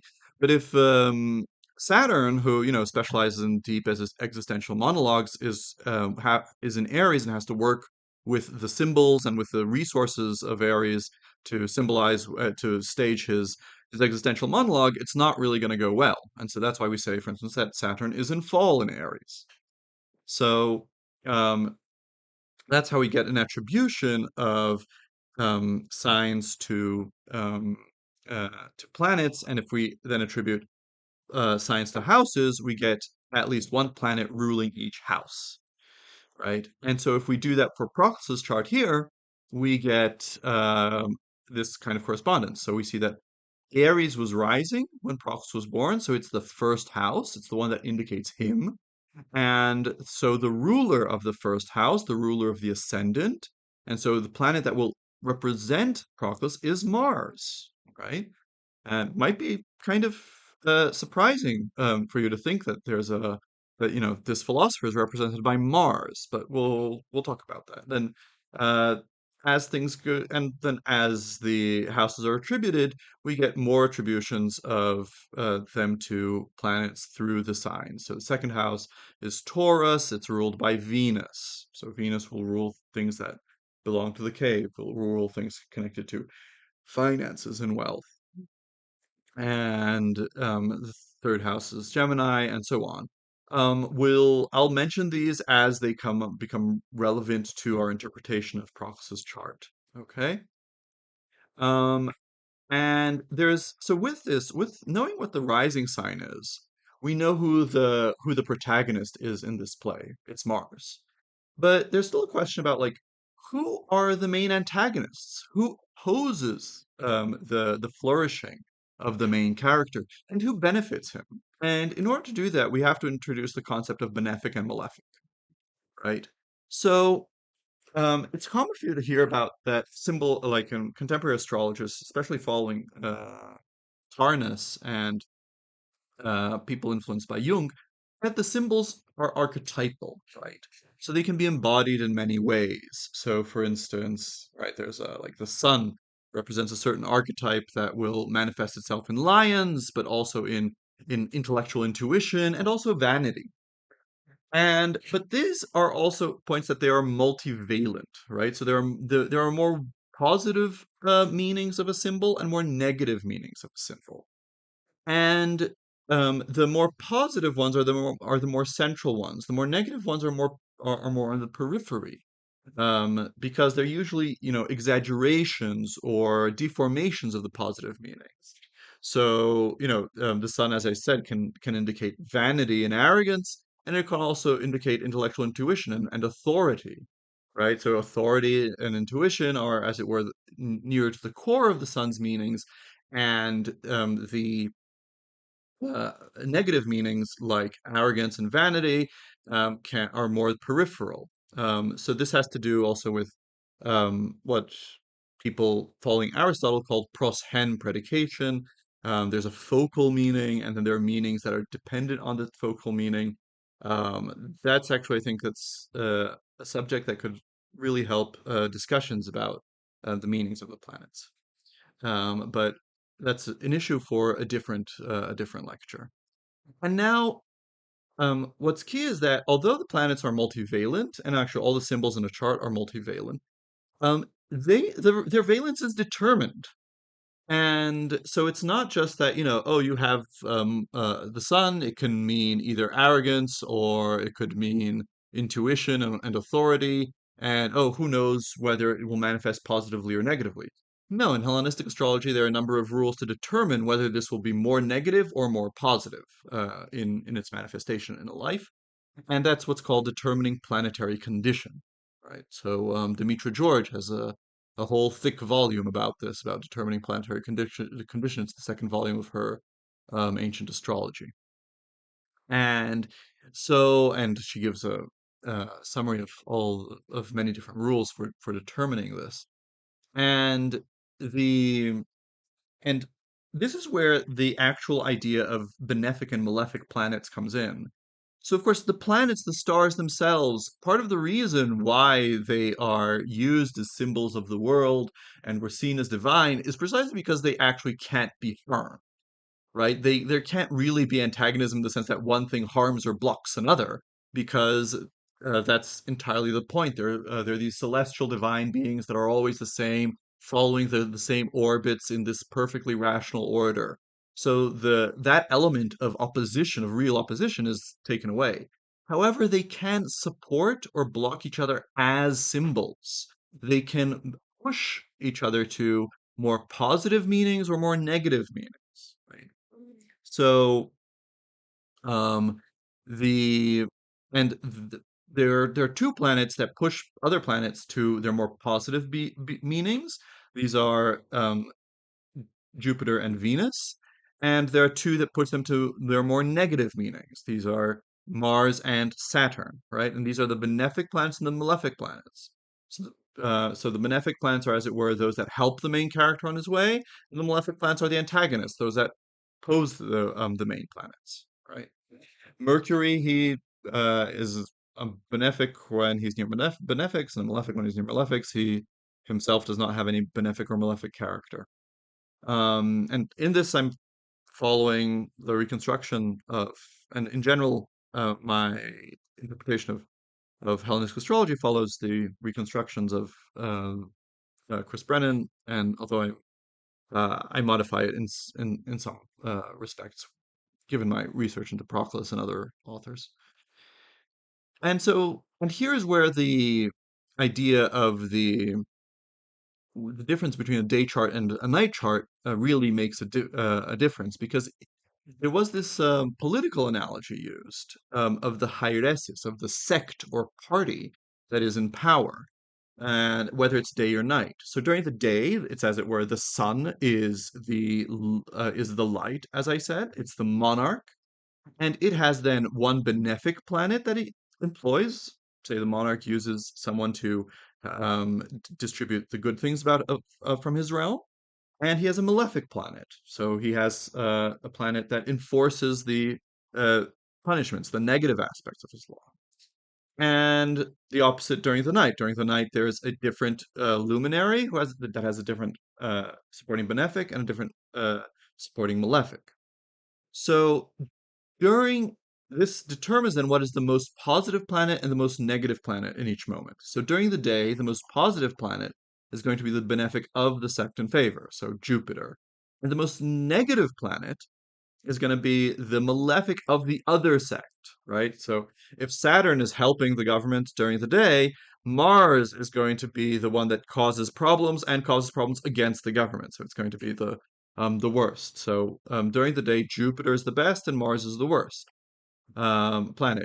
Jupiter indicates the area of the greatest ease, and Mars the area of the greatest difficulty. Right? Mars is the main antagonist, and Jupiter's the main supporting character. The opposite during the night. So during the night, Venus is the main supporting character, and Saturn is the main problem maker. In the case of Proclus, it's a day chart. So Mars, which we saw actually represents Proclus himself, is the main antagonist. Proclus is his main antagonist. A puzzle. We'll get to that in a second. and Jupiter indicates the area of the greatest ease. But with that, now we have, we have a proper dramatic structure. We have a main character. We have antagonists and supporting characters, and so we can now start to interpret Proclus Proclus's life. And to do that, we start with this analysis of human action and human life that I mentioned previously, which is the division into, as it were, human freedom that is bounded on two sides. It's bounded from within by the daimon and from without by fortune. And so remembering that even when you choose your life and you get your diamond and you get your fortune, for a Platonist, you can still lead different lives because you can still lead that very life you chose well or poorly, virtuously or viciously. And I think the oldest analysis of human life into these three terms comes from Plato's Laws, right? It would be interesting to go back and see if there's if Plato himself is dependent, perhaps on some passage of Homer or something like that that's older than this. But anyway, so in Plato's Laws, he writes, "The all-controlling agent in human affairs is God, assisted by secondary influences of chance and opportunity." A less uncompromising way of putting it is to acknowledge that there must be a third factor, namely skill, to back up the other two. For instance, in a storm, the steersman may or may not use his skill to seize any favorable opportunity that may offer. So here we have these three forces already delineated. The individual, that's represented by his skill here. And then there's fortune, chance, and opportunity. Opportunity here is a translation of kairos. And God, which is the internal force, the daimon. Right? So there are these three elements. And in interpreting the main character in a chart, we look for these three elements. Right? So we look at the rising sign, right? And to find a symbol for the individual. We look at what's called the lot of fortune and also the moon to judge his fortune, his circumstances. And we look at the lot of spirit and the sun to judge his internal necessity. So what we can call his vocation, right? Or his intuition, right? So that's what we'll be looking at in Proclus. So the first thing to notice is that Aries is rising. And this is really interesting because Aries is on the one hand associated with the goddess Athena.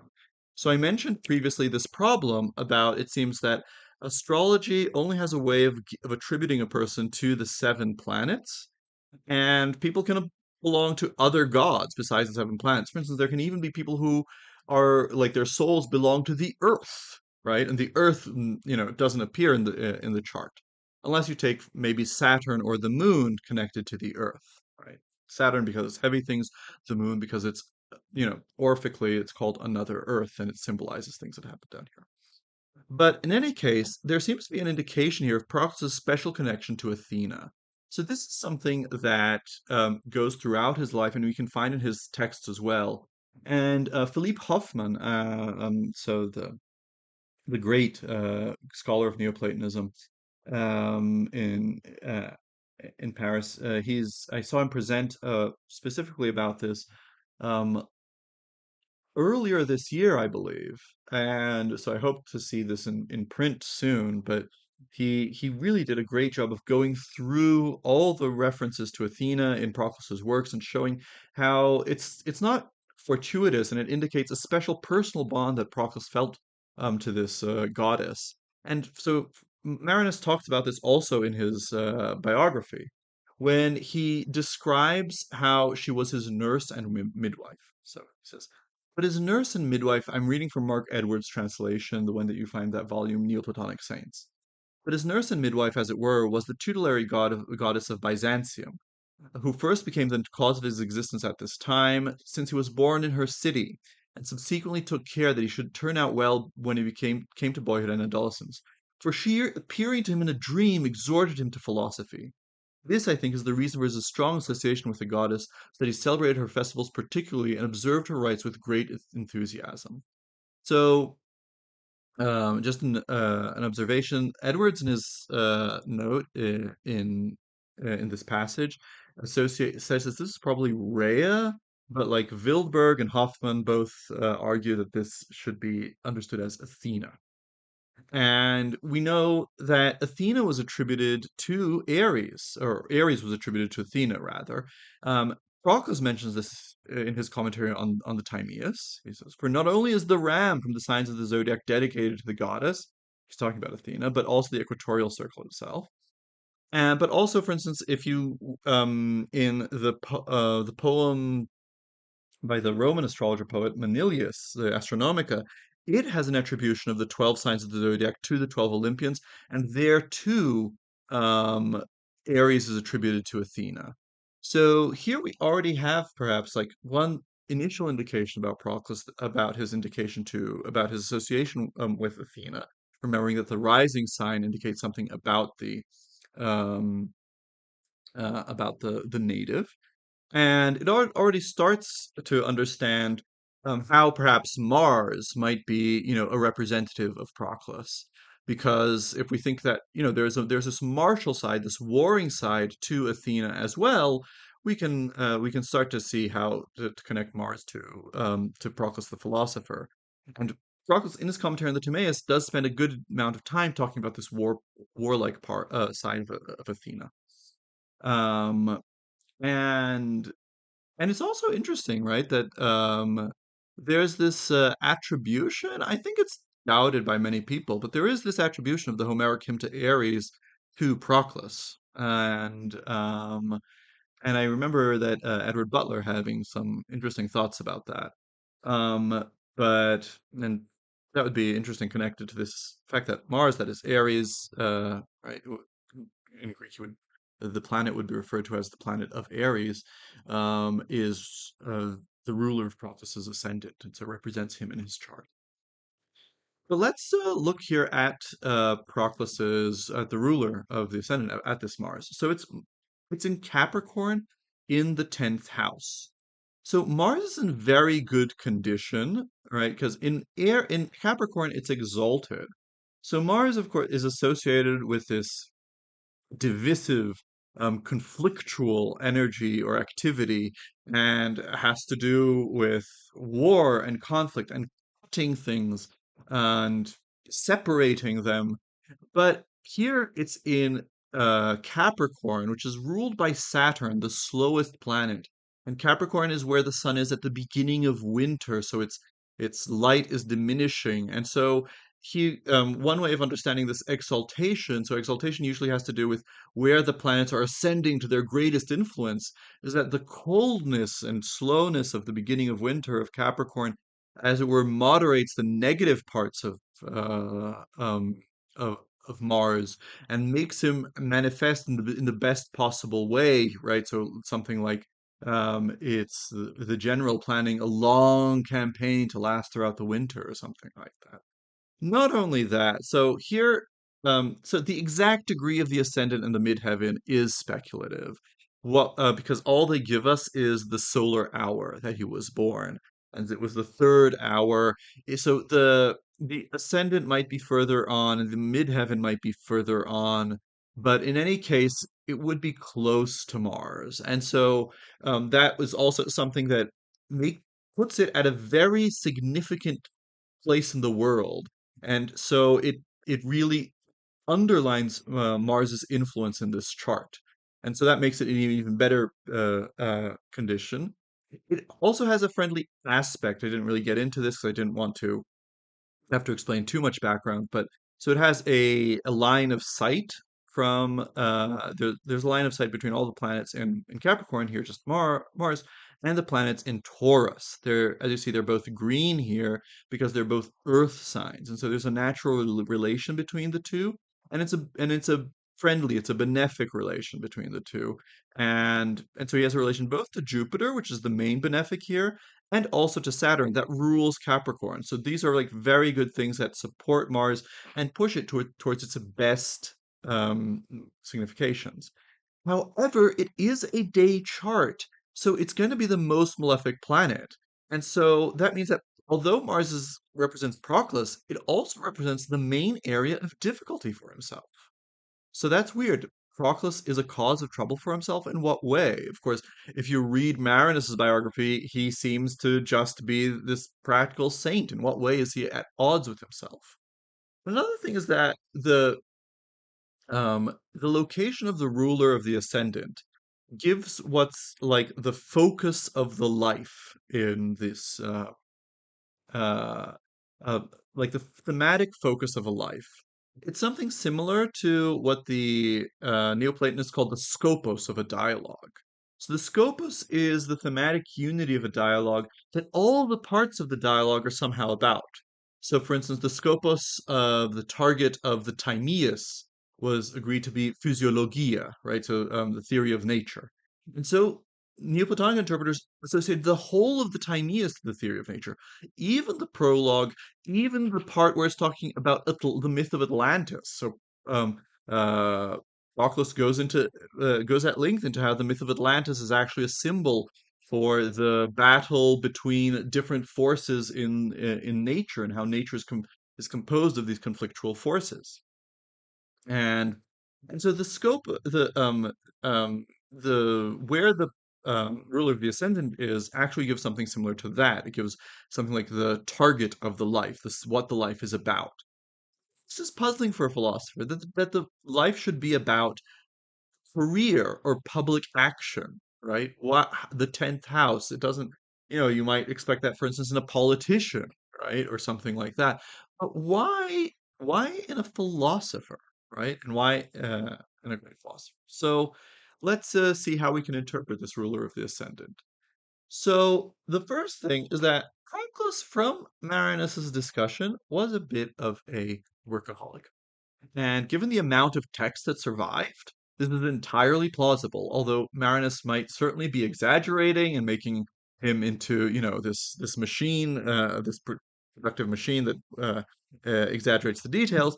But it's certainly, given the amount of text that survived, and also like what Damascus says about like witnessing to him, not just in the philosophical history, but also, for instance, when Marinus writes his Proclus, his commentary on Plato's Parmenides, he just says the philosopher or the philosophers to refer to Proclus, or sometimes Proclus and Syrianus. Syrianus was Proclus's teacher. We'll hear more about him soon. And so, Proclus really was someone who worked a lot, who had a huge influence, and was perhaps, recognized as the greatest philosopher of his time. And he was certainly the most systematic philosopher that, has come to us from antiquity. And so here's a passage from Marinus's life where he discusses Proclus's work routine. So he's saying how he worked. So he always drew on the treatises of his predecessors, and if anything in them was sound, he made critical use of it. But if he found anything worthless, he rejected this entirely as an absurdity. And if anything was contrary to good principles, he refuted it polemically with severe examination. Again, a very martial, cutting attitude toward his sources. In his seminars, also, he dealt with each point ably and clearly, and wrote everything down in treatises. So immense was his love of labor that he expounded 5 topics, sometimes even more, in the course of a single day, and generally wrote about 700 lines. He also conferred with other philosophers, taking the initiative, and in the evening held further seminars that were not written up. And all this after that nocturnal and sleeping worship of his, after his obeisance to the rising and midday and setting sun. So we'll get back to this. He also had this very grueling prayer and routine and ascetic practices. So this is one way of seeing an exalted ruler of the first and the 10th, right? And so for me, that's how we can see, how we can read this focus on, say, work and career in Proclus, right? There are other aspects too, but this is like a really clear one. And that it's Mars, we already saw something very martial here in the way he treats his sources. So, you know, maybe because we have Damascus to compare with, and Damascus is far more critical of the people before him. In general, Proclus can be, rather trying to see the best in everyone he quotes and so on. So I wouldn't, actually see him as such a ruthless critic of his predecessors, although he can be brutal with some of the Middle Platonists he quotes. But anyway, this was already something martial. But he One thing that Marinus cannot skewer, and that's mentioned also by Damascus in his anecdotes, in the anecdotes preserved of his philosophical history, is that that he did have something of a temper, right? And so this is like a character trait of Proclus's that matches with an Aries rising and with Mars ruling the ascendant. And so again, he forced the very people whom he was supporting to show intense concern for their personal disciplines, questioning and testing them about each of their studies, for he was himself a sufficient judge of all. Again, very Mars in Capricorn, Mars manifesting through the judgy symbols of Saturn, right? And if he found anyone too slack in his calling, he rebuked him severely, so that he seemed rather hot-tempered and too competitive, being at the same time willing and able to judge everything correctly. He was indeed competitive, but in him competitiveness was not a passion as in others. No, virtue and the good were the only objects of competition for him. It may be that no great thing could occur among human beings about this sort of activity. And he was indeed hot-tempered. That I do not deny, but at the same time, and then, you know, Marinus gives the his softening of this temper. But again, we see here a very martial quality that reflects Mars ruling the ascendant. And now we come to the fact that Mars is the primary malefic in this chart. So how do we incorporate that into, how do we see that in Proclus's life?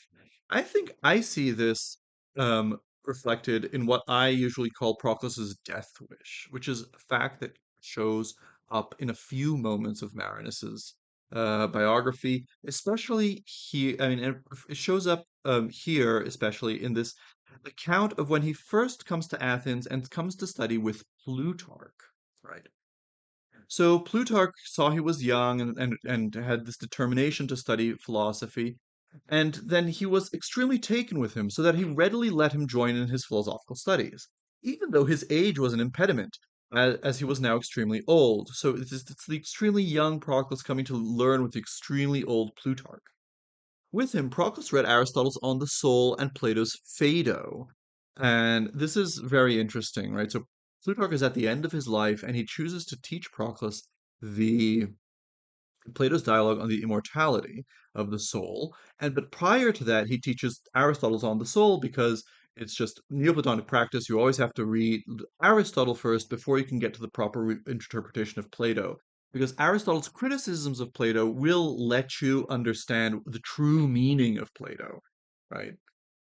It's because Aristotle's criticisms apply only to vulgar or too literal readings of Plato, and then so you have to be familiar with your Aristotle before you can actually penetrate to the truth of Plato's texts. The great man also exhorted him to write down what was said, making an instrument of his zeal, since saying that when these notes were completed, there would be treated on the Phaedo in Proclus's name. Unfortunately, none has arrived to us.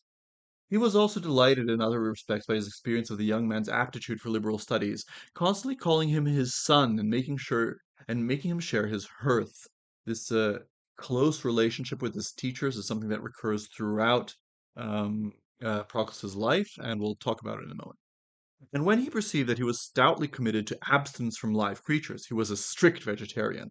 He enjoined him not to abstain from these completely, so that his body also might subserve the activities of his soul.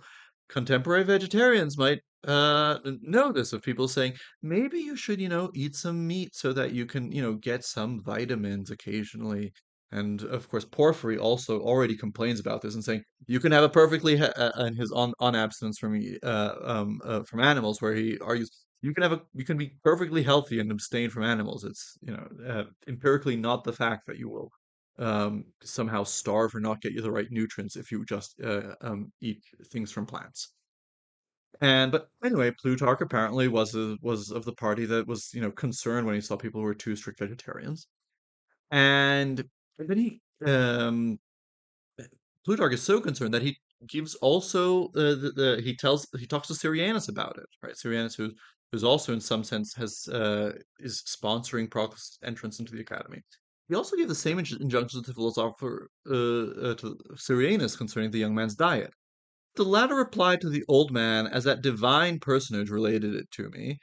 This could be Proclus himself. It could be Syrianus, probably Proclus himself. let him learn what I wish, living abstemiously. Then, if he wishes, let him die. Right? So, the two interesting things here. First, that Syrianus, in some sense, determined that what he was going to study with Plutarch. And second, there was this recognition that, like, that there was something really extreme about Proclus' ascetic practices. Um, and so he goes on, uh, he goes on to, then there's something really ironic because Plutarch was really concerned about Proclus' health. Since Plutarch is really old, it's Plutarch who dies just 2 years later. Such on all occasions was this his teacher's solicitude for him. Now the old man lived only 2 years more with Proclus as his lodger, and then when he died, he entrusted the young man to his successor Syrianus, as he also did his grandson Arcadius. So again, this very close relationship with his teachers continues. He'll have an even closer relationship with Syrianus. And there's already this remark when he arrives in Athens that he had this super strict life. And Marinus tells us that probably at the end of his life, if he did not have such strict ascetic practices, he would have survived his last illness. And so it seems to me that this is like a pattern through Proclus's life where he doesn't want to lead a human life, right? This is also part of Neoplatonic ethics. You shouldn't try to aspire to be a reasonable human being. You should aspire to live as a star, right? And he really gives all of himself to philosophy, and he is really rough on himself. And Marinus observes this a couple of times. It comes across in Damascus's anecdotes as well. And that might be a way in which Mars, as the ruler of the ascendant, is also the main malefic of this chart. Proclus is really his own taskmaster. You know? And that's a way that this manifests. Let me okay. And then one extra thing is that it's not explicitly connected to Mars as a ruler of the ascendant. That has to do with the fact that Mars in the 10th opposes the fourth house, and the fourth house symbolizes the home. Mars can symbolize fire, and from Proclus's own text in De Providentia, if we take it at face value, his house burned down once, right? So he's writing about how corporeal things are simply external. And he says, let us therefore say farewell to those things to which we are attached and consider the strength of virtue and the fact that fate cannot do anything to us, but only to things around us. For also the accidents that, as you mentioned, right, his interlocutor, Theodorus had written, he's replying to like a letter of his. So for also the accidents that, as you mentioned, recently came over us, so recently from outside, have only deprived us of walls and stones, my friend, and have reduced wooden beams to ashes, all of which are mortal and inflammable things, and have ruined our wealth. So if we take this at face value, at some point in Proclus's life, his house burned down, and we would say that that was an activation of that opposition of Mars to the fourth house, especially if it was right on the midheaven, then would be opposing directly the IC, so like the bottom of the chart, and we would probably look for it. This doesn't give us a date for when this happened, but if it did, we would look to see, for instance, if there was something triggering the that may indicating that Mars was particularly prominent in that year, or maybe the fourth house was particularly prominent that year. There were, for instance, an eclipse that can indicate great beginnings and endings in an area. So maybe there happened an eclipse in his fourth house, something like that. Could have indicated it. But anyway, so this is another way that Mars appear in the 10th manifested in his life. So that's about the ruler of the ascendant. As I said, people feel free to put comments or questions in the chat, and as they come up, I'll be answering them. How are we doing for time? We're almost at 2 hours. This might go a little over. I apologize. But anyway, this is going to be recorded, so people can always watch later. Um, and um, let's continue. So now let's go to Proclus' vocation. So looking at Proclus' sun and a lot of daimon, or a lot of spirit. So here again we have some puzzles. So first off, the sun in Aquarius. So the sun is at home and rules Leo. Aquarius is the sign opposed to Leo. It's the middle of winter, right? And so it's as it were, in the north, it's the coldest time of the year. And so this would seem to be a bad position for the sun. And you would think that the sun, is representing knowledge and insight, should be in a particularly good position if you're a very prominent philosopher. So that's puzzling. Thing is that the sun is in the 11th house. So this is usually connected with friends, political groups, common interest groups. So you might think that the sun in the 11th would indicate some kind of a vocation or insight into political matters. You might expect this in the chart of, say, a politician or something. Yet here we have it in Proclus, who isn't actually even particularly known for political philosophy. I mean, he does have stuff about political philosophy, as contrary to what many people think. There are, I have a few texts about this, Proclus's political theology and so on, but it certainly isn't the focus of his thought, and so that's puzzling, this position of the sun. You should say, though, of course, that as I say, I call this house heaven because in the Greek astrologers, it's called the place of the good spirit of the Agathos daimon, and so it can, more broadly, you can think of it as having to do with relating to the gifts that come from above. And certainly, we can see this as a theme of Proclus's life. Our relationships with the gods and how to draw benefit up uh, from the heavens. The law of the spirit or daimon is in Sagittarius, the ninth house. That makes perfect. That actually makes perfect sense. The ninth house is connected was called the house of God in Greek works. I synthesize its meanings with the temple. It's a house to do with higher studies, with theology, with astrology, philosophy. So that makes worldview makes perfect sense to have his lot of spirit there. And the ruler of spirit is Jupiter, which is the second house, which is the cave, as I mentioned. It's the main benefic of the chart, so it seems that it'll have lots of good things there, but it's the house dedicated to finances and what you own. Puzzling, right? So let me explain a bit these puzzles. So first off, the sun in exile, so like being so far away from home, right? And in Portuguese we call detriment exílio. This has a curious connection with the name of Proclus, right? Which Christian Wildberg, in his chapter on Proclus's life in the volume organized by Peter Duan and Martin Marai Martin, he explains that this actually means born away from home. Well over 2 years before Pulcheria's rise to power as regent for the still minor Theodosius II, the parents gave their son the name Proclus, the Greek variant of the Latin Proculus. The name betrays the unwelcome fact that the baby was born procul a patria, away from home, right? And he quotes a second century Greek Roman grammarian that gives this explanation of what the name means. Proculum intercognum eum dicunt qui natus est patria peregrinante a patria procul.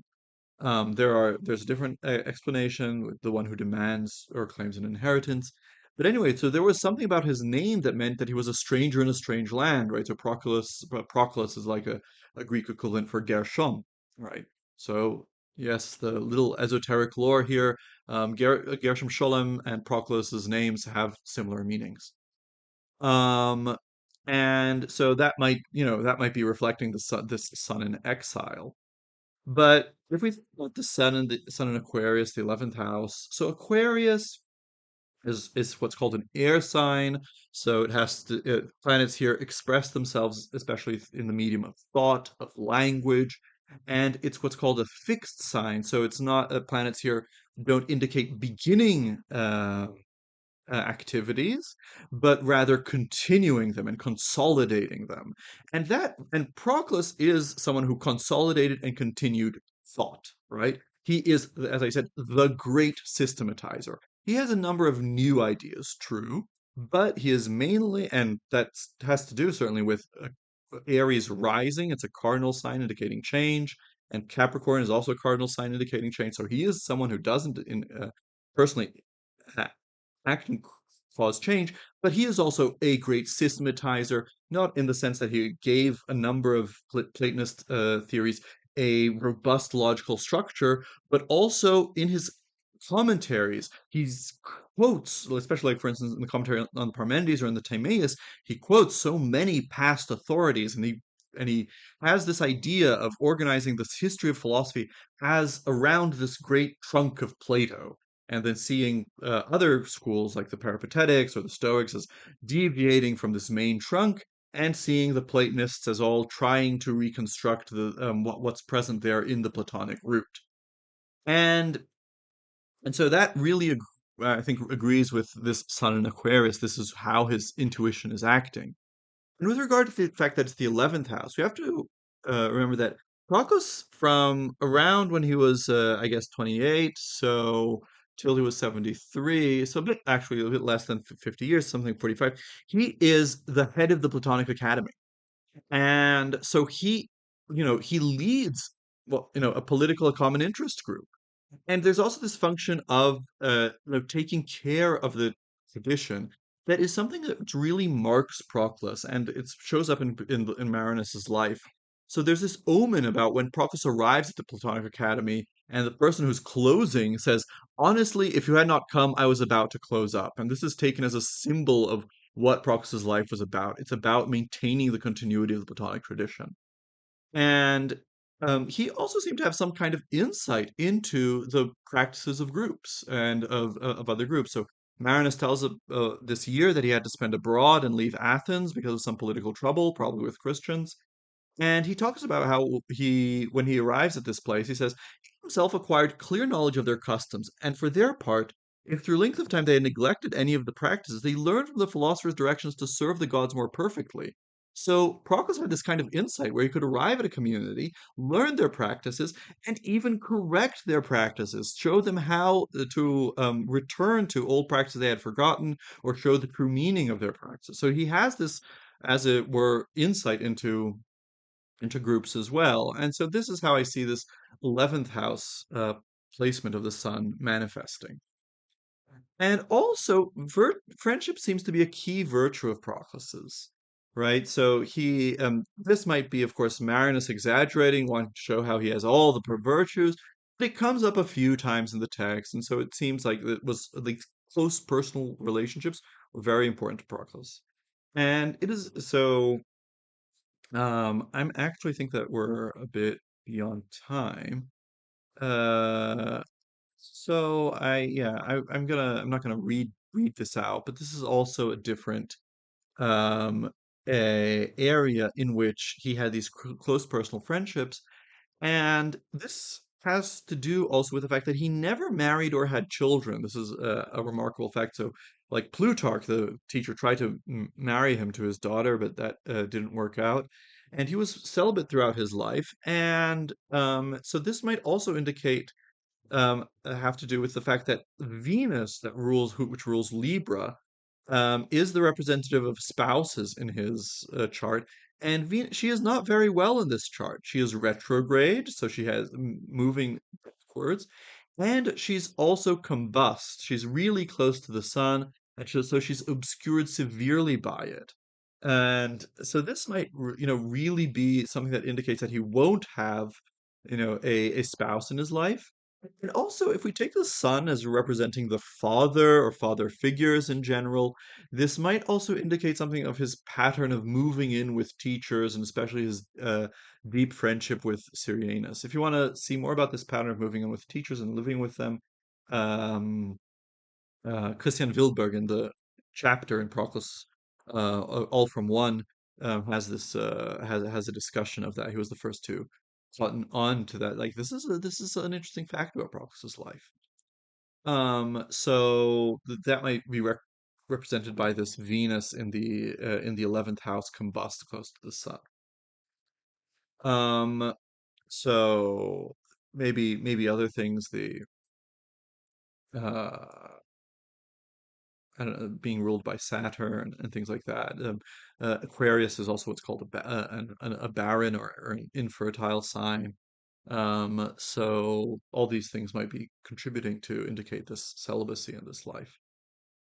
Um, so that's about the sun. If we look at the lot of spirit, so the lot of spirit typically indicates, if the sun indicates where we have intuition and where the native feels that they can see things and therefore where they're called to act, something about the vocation.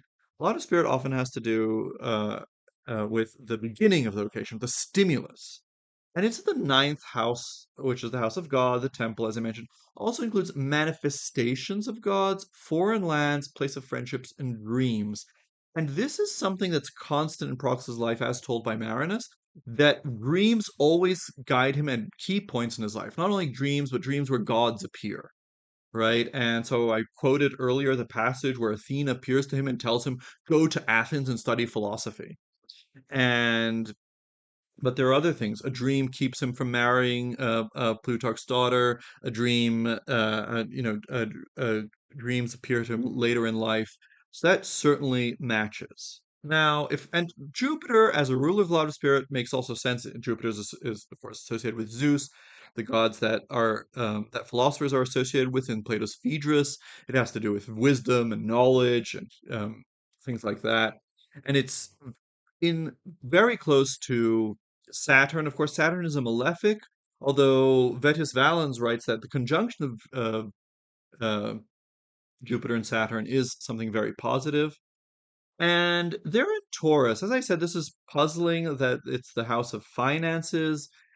But we can think of Taurus. It's a sign connected to the Earth, so to what is, and to fixed. So all these planets are fixed, just as the planets in Aquarius are in a fixed sign. So it has to do with continuing activity, consolidating activity.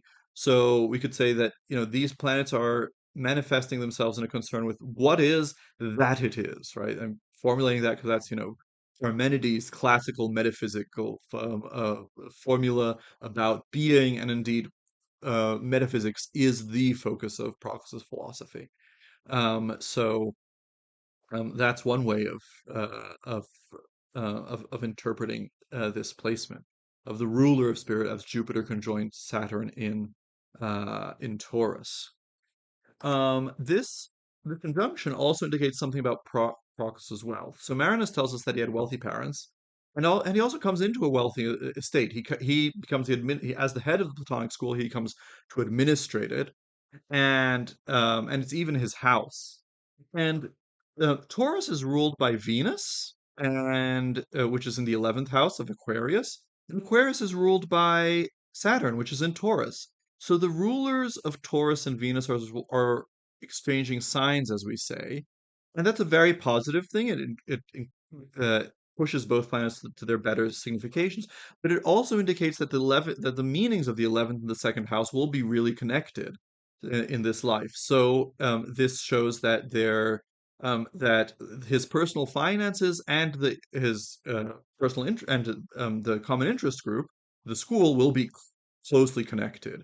And here we have the um, indeed uh, the that happened, right? So he becomes the administrator of school's finances. They're both really connected, and that he has good finances indicated by the fact that Jupiter is the main benefic of the chart, and it's here. And specifically, Valens says that when it's conjunct Saturn, it has to do with administering others' estates, right? So all these are indications of Proclus's wealth that Marinus tells us about. And if we look at Proclus's fortune, so his circumstances, the curious thing that a lot of fortune here falls in Cancer, which is ruled by the moon. So the moon is not only the general ruler of fortune, it's also the individual ruler of fortune here. Although I suspect that since I said the ascendant might be later in the sign, and so maybe this lot of fortune might fall into um, Leo, but I'm not sure. Especially if there's, it seems like in the ancient text there are two ways of counting lots. One is by measuring, like what's done here. Another way is simply by counting the signs, and so we see that there's There's five signs between the sun and the moon, and so there should be five signs between the ascendant and these two lots. And if that were the case, then the lot of fortune would be in Leo. But in any case, thinking that it's uh, that it's in Cancer, it's also the moon is also the ruler of a lot of fortune. And it's interesting that the moon is in the third house of travel and also of the goddess. So ruler of the fourth and the third. So a ruler of the house is in the third. And literally the house of Proclus that was dug up is supposed to be the location of the Platonic Academy. And so the third house has to do with school, but then it's usually primary school, but it also has to do with, as I said, rituals and regular practice. And one of the things that we find that was found in the house of Proclus were actually altars, an altar, I think, and a couple of religious images. And this has to do with the fact that in late antiquity, with growing Christianization, of course, the home becomes each more and more the focus of religious activity for pagans. And we can also associate this with the importance of the moon to his piety. And so Marinus talks about how he once very boldly worshipped the moon in public. And Gemini can have to do with, again, communication, and the moon can have to do with connecting things, collecting things as it collects light. And so this can be an indication of his prodigious memory, right? And also his writing. So now we come to finally the last part of this presentation. I apologize that it's taking so long, but which is the unfolding of the play. So I'm going to look at the number of, I'm going to look at it quickly since we're already past 2 hours. Um, of certain events that happened in Proclus's life that Marinus gives us the year that when they happened. And I found that looking at this using this technique of the Lord of the Year, then we can actually see indications of these events in his chart. So again, the idea is that the natal chart sets up a play. It sets up the first act that contains all the drama in embryo. Then as the planets move, they unfold the drama, but not every action of an actor is significant. To know each year which actors are significant, we have to look at the Lord of the Year. This planet's transits will be most important. So the Lord of the birth year is the ruler of the first house. So in Proclus's case, Mars. And the themes of that house are predominant that year. It's because one of the meanings of the first house is birth, right? And then in each following solar return, the ruler of the following sign house takes up the mantle of the Lord of the Year, and that house becomes predominant. So in the second year of life, it's the Lord of the second house, and so on, right? And then we always compare the solar return to the birth chart. The more similar the planet is to its natal position, the more it will have a capacity to unfold its meaning that year. And so this means that we have a cycle of the Lords of the Year. And so a 12-year cycle will happen in a person's life according to this. And this is one of the ways that ancient astrology found in the natal chart a certain narrative structure to the person's life, right? So in the 20th year, he goes to Athens and meets Plutarch. So 20th year means he's 19 years old, which is an eighth house year. The eighth house in Proclus is Scorpio, that's ruled by Mars. Mars in the solar return, so here in the outer circle, we have the solar return, the inner, we have Proclus's natal chart, is exalted in the 10th, right, in the activity. And this is a year where he goes on to, so this repeats uh, Mars's natal position. So this will underline its activity, and also um, and so this will be a year where the meaning of his great success in his career will be in some sense activated. And indeed, he arrives in Athens, right? And it's beginning of his Platonic education. In the 22nd year, Plutarch dies, and he goes to study and he starts studying with Syrianus. So he's 21 years old then, and that's a 10th house year, right? Yes. So if the 19 years old, it was an eighth house, now it's a 10th house years. So it's ruled by Saturn, because Saturn was Capricorn, but natally contains Mars, so both of them are activated.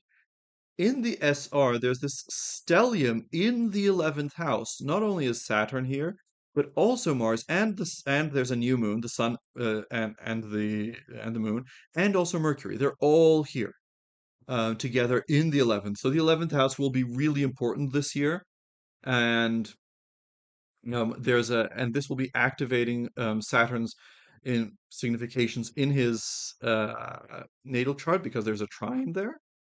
And so, and we can think about him this is his further integration into the Platonic tradition succession, and also this lifelong succession with Sirianus, and that might be indicated by the closeness here of Mars, indicating which represents Proclus, and Sirianus represented uh, by Saturn because it rules the 10th, and so it can indicate his superior, and Saturn can always often indicate an older person, right? And so we have this conjunction here of Mars and Saturn in the solar return.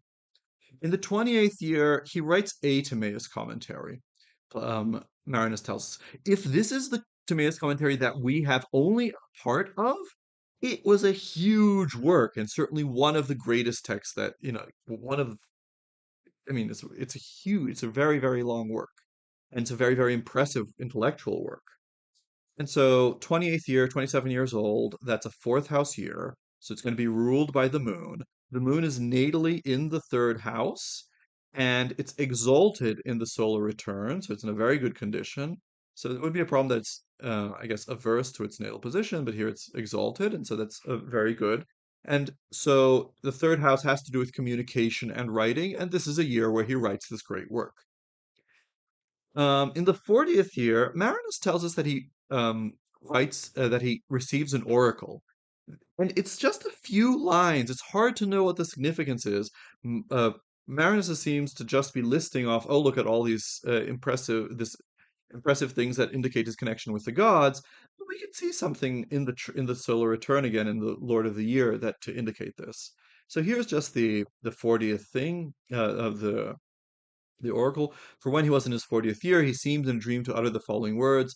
There hovers the super celestial and immortal radiance, leaping forth from the roaring fire that congregates at the source. I don't really have an interpretation of what this passage is talking about. I mean, it's certainly influenced by the Chaldean oracles and things, but what I can say now is that the 40th year is 39 years old. That's a fourth house year. So it's exactly 12 years after he writes this Timaeus commentary. The fourth house can indicate mystic things. The moon is natally again in the third house, as I mentioned. That's writing, but it's also the house of the goddess. In the solar return, it's in the seventh house. That indicates a trine with its natal configuration. It's also a prominent house. The seventh house it's a very angular house, can indicate it.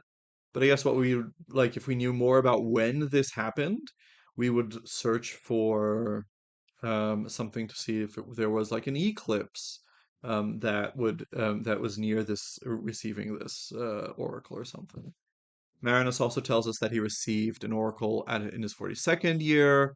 That would be a sixth house year, so Mercury would be prominent in this year. In the SR, it's in the 11th house, which is where it is also natally. The 11th house is the house of the good daimon, receiving things from heaven. Um, you might say, wait, but you can have indications for oracles, different indications for the same thing. Yeah, that's actually that's a feature. It's not a bug because that means that then you can have at times many symbols for the same thing in a chart, and then that gives you more certainty that that's going to happen and that's going to manifest in a very concrete way. And again, here's the oracle. I don't really have an interpretation of it. My soul has come breathing the might of fire and opening the mind to the ether and the fiery whirl. It rises and clamors immortally for the starry orbits. What that means, good question. And again, I'm just doing this really to open the issue. I'm sure that better Proclus scholars and better astrologers will be able to go back to the sources we have in Proclus's life and do a much richer analysis of this chart and what it can teach us, especially in combination not just with Marinus's life but also Damascus's anecdotes. Then finally, this The death of Proclus happens in his 75th year. Jones goes into this into his subject that probably means something like the fifth year after the 70th year, which is 74th year. And so, or when he's 74 years old. Um, and so right, that's 85. I'm sorry, 70. So that's when he's 73. But in any case, so when he's 73, this calculation is wrong. Let me just embarrassingly change this on the spot. Um, so 73, right. So anyway, so it's a second house year, so it's ruled by Venus, and Jupiter and Saturn are also activated. And um, in the and and so Saturn, Jupiter, and Venus were important this year. This is the chart of his death.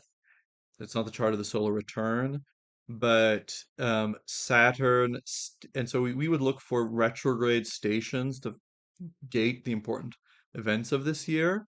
And Saturn stationed retrograde on March 11th of the same year, so not long before his death, and it was retrograde when he was dying. And it was stationed retrograde very close to opposing his natal sun, and also the Venus, where Venus was, and his Mars, which indicates him, was in the eighth house, the house of death. So there are many overlapping indications here of death. So that's about it. For more of I meant to put more web pages here, but people who want to know about my astrological services can go to antoniophilosopher.com/astrology. I also, here on YouTube, I often post videos about Proclus and occasionally about astrology, trying to do more about posting astrology recently. And I just started a new series about the upcoming Mars-Venus Sun conjunction in January of next year. And you can also find me on Instagram and Facebook at the hashtag at Philo Antonio, the same name of my channel here on YouTube, Philo with PH. And that's it. Let me just see if there are any last questions. Um, I'll give it a moment since there's a lag I know of.